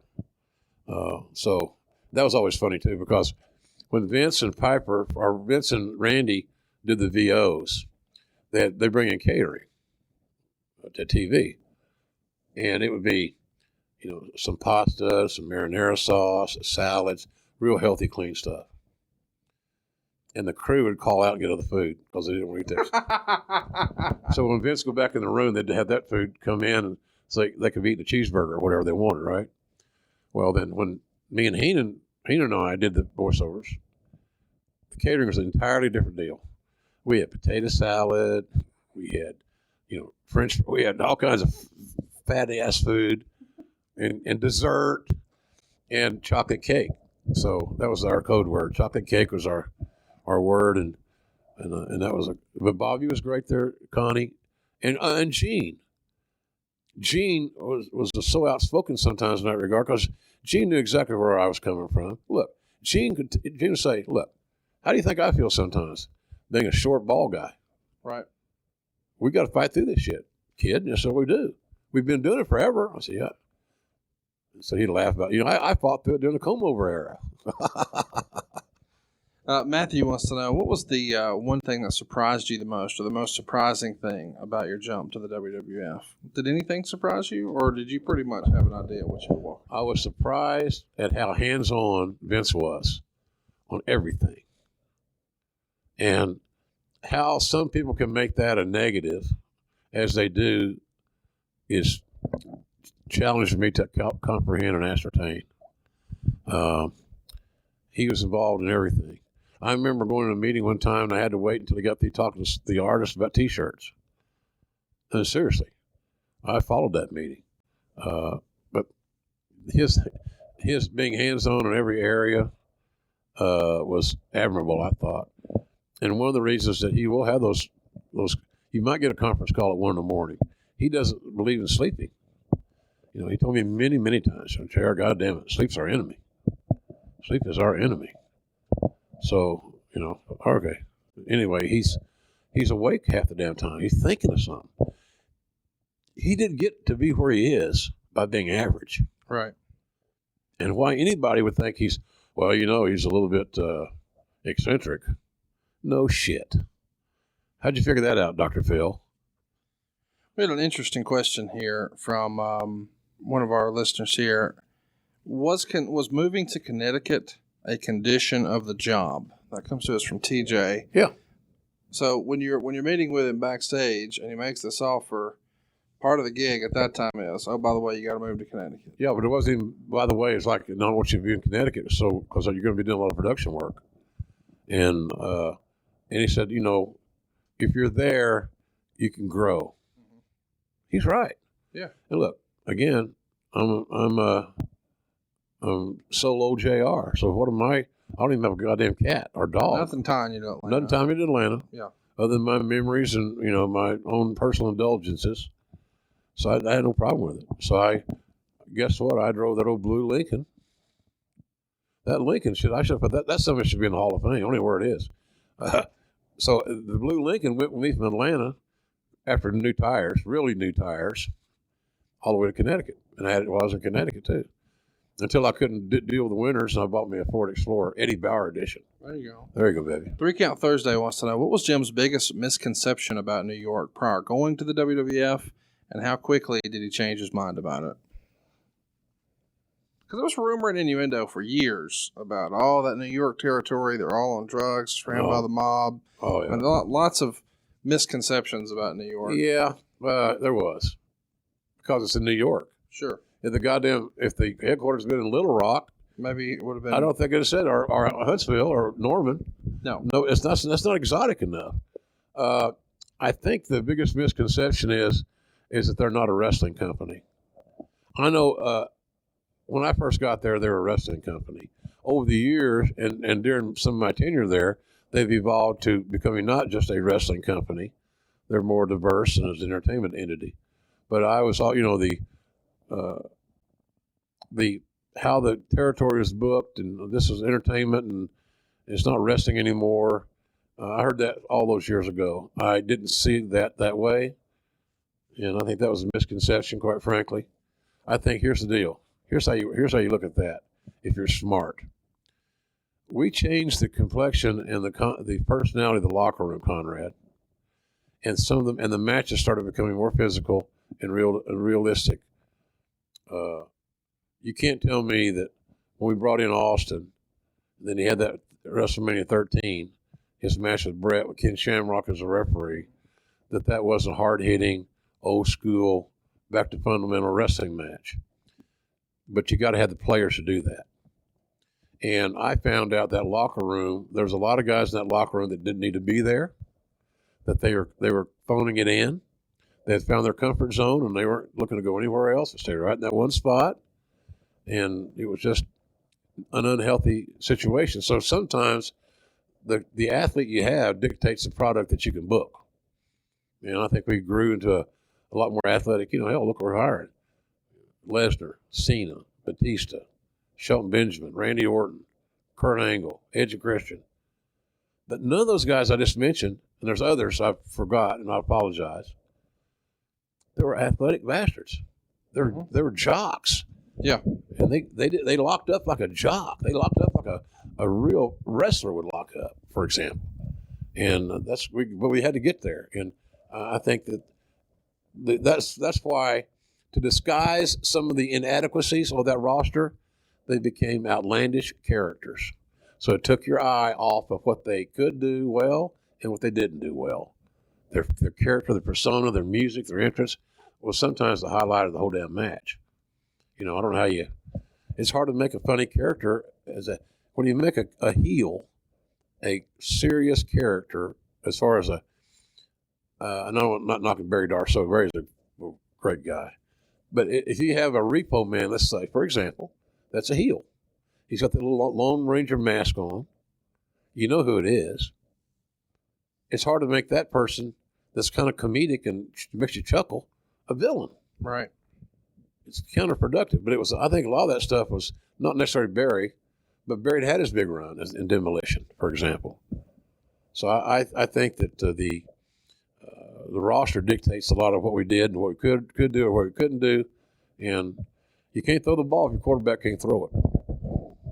Francis wants to know, what would have gotten you to stay with WCW instead of going to the WWF? So let's just pretend, what if, for a minute. Yeah. What if you go in and you have the meeting, you want to ask for your release. If at that time they say, well, Jim, this was not the direction we were hoping this was going to go, would you reconsider if we made you the lead announcer on all the shows again? Or at that point, did you already have your mind made up? No, I didn't know what I was going to miss at WWE because I'd never been there.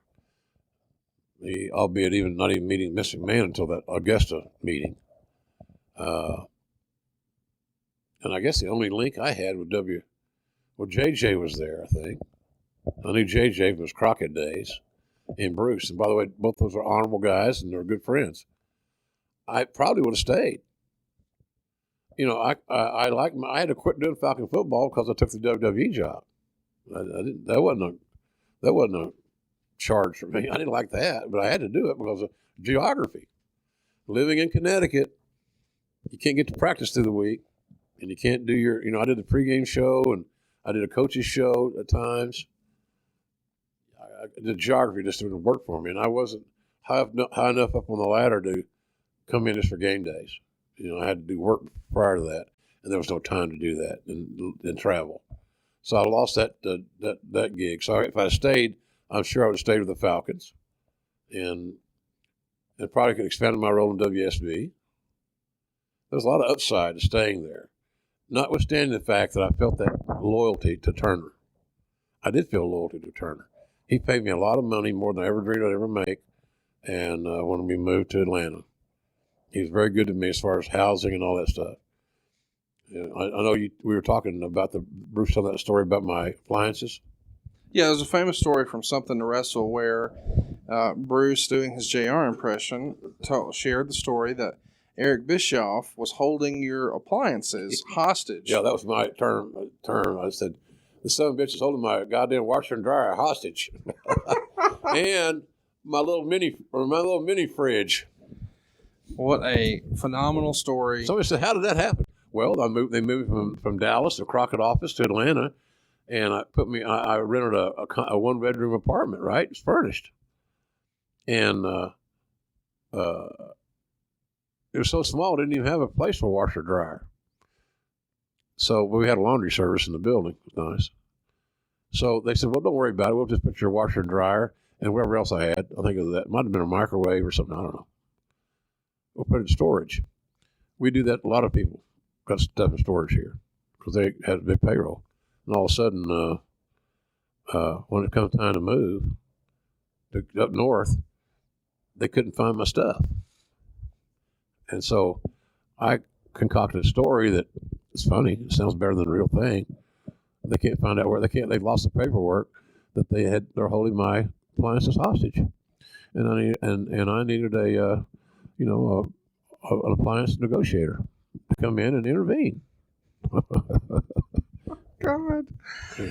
Well, we were excited that you guys joined in and checked us out on our very first episode of Grilling JR. And I'm sure there's lots of friends and family who would dig a show like this, and they're probably looking for it wherever they enjoy podcasts.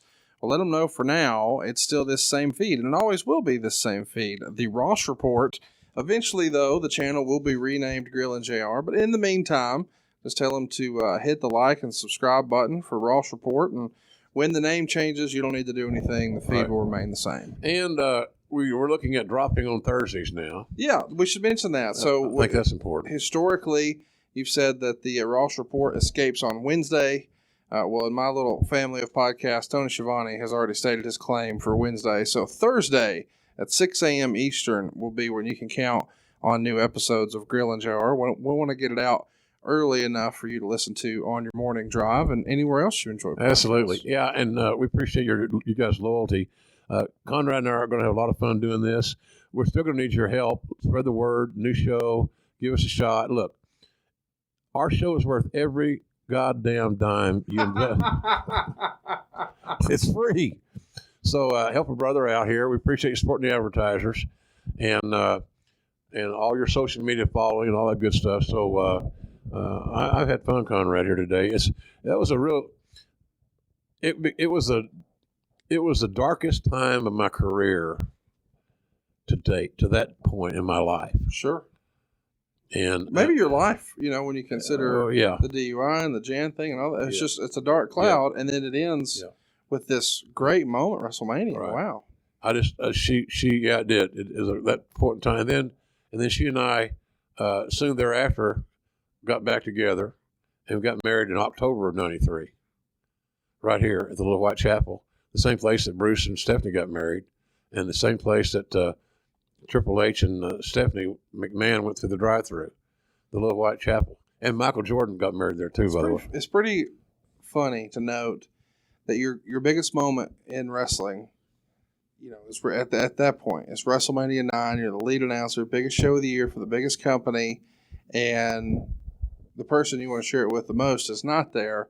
But fast forward, and less than 6 months later, she's your wife again back here in Las Vegas. Yeah, amazing, huh? It goes to show you, again, it's that old similar cliche, man. Don't let them take your jersey from you. And I almost let them. My jersey symbolically meaning your spirit, your passion, your what you really want. Drive. Yeah, man. And I damn near let that stuff away too, because of the poor me attitude. If you'd asked me on one of those lonely nights in Jamaica,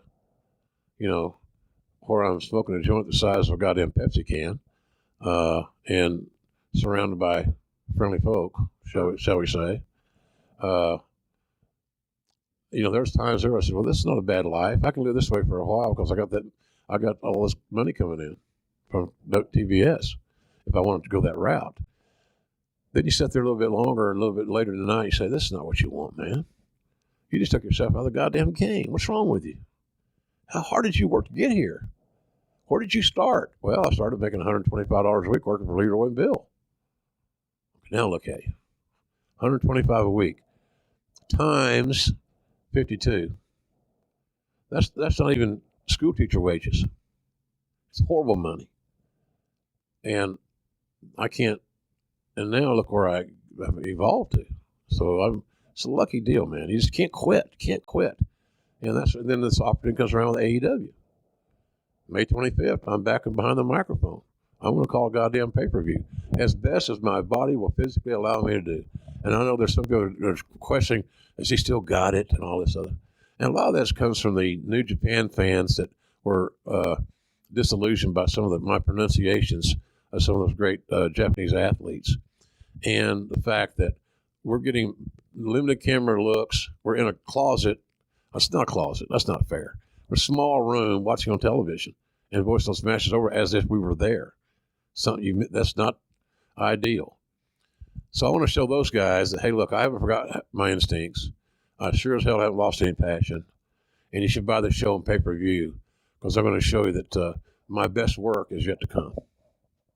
Well, and we know that your best podcast work is yet to come too. I hope everybody's excited for what's next as I am. As always, check us out on Twitter. I am at Hey It's Conrad. He is at JR's BBQ. And we're going to have another poll up for you soon. So we want you to go vote in that. Tell your friends. Hit the subscribe button. And tune in next Thursday morning at 6 a.m. Eastern, where another edition of Grilling JR will escape. Hey, it's Conrad Thompson. Thanks for checking out the podcast here on YouTube. Be sure to hit the subscribe button and the notifications bell so you get a notice anytime we upload some new content. And go save yourself some money right now. If you're in a 30-year loan or you have credit card debt, it's not a matter of if I can save you money. It's a matter of how much. Find out right now for free at SaveWithConrad.com.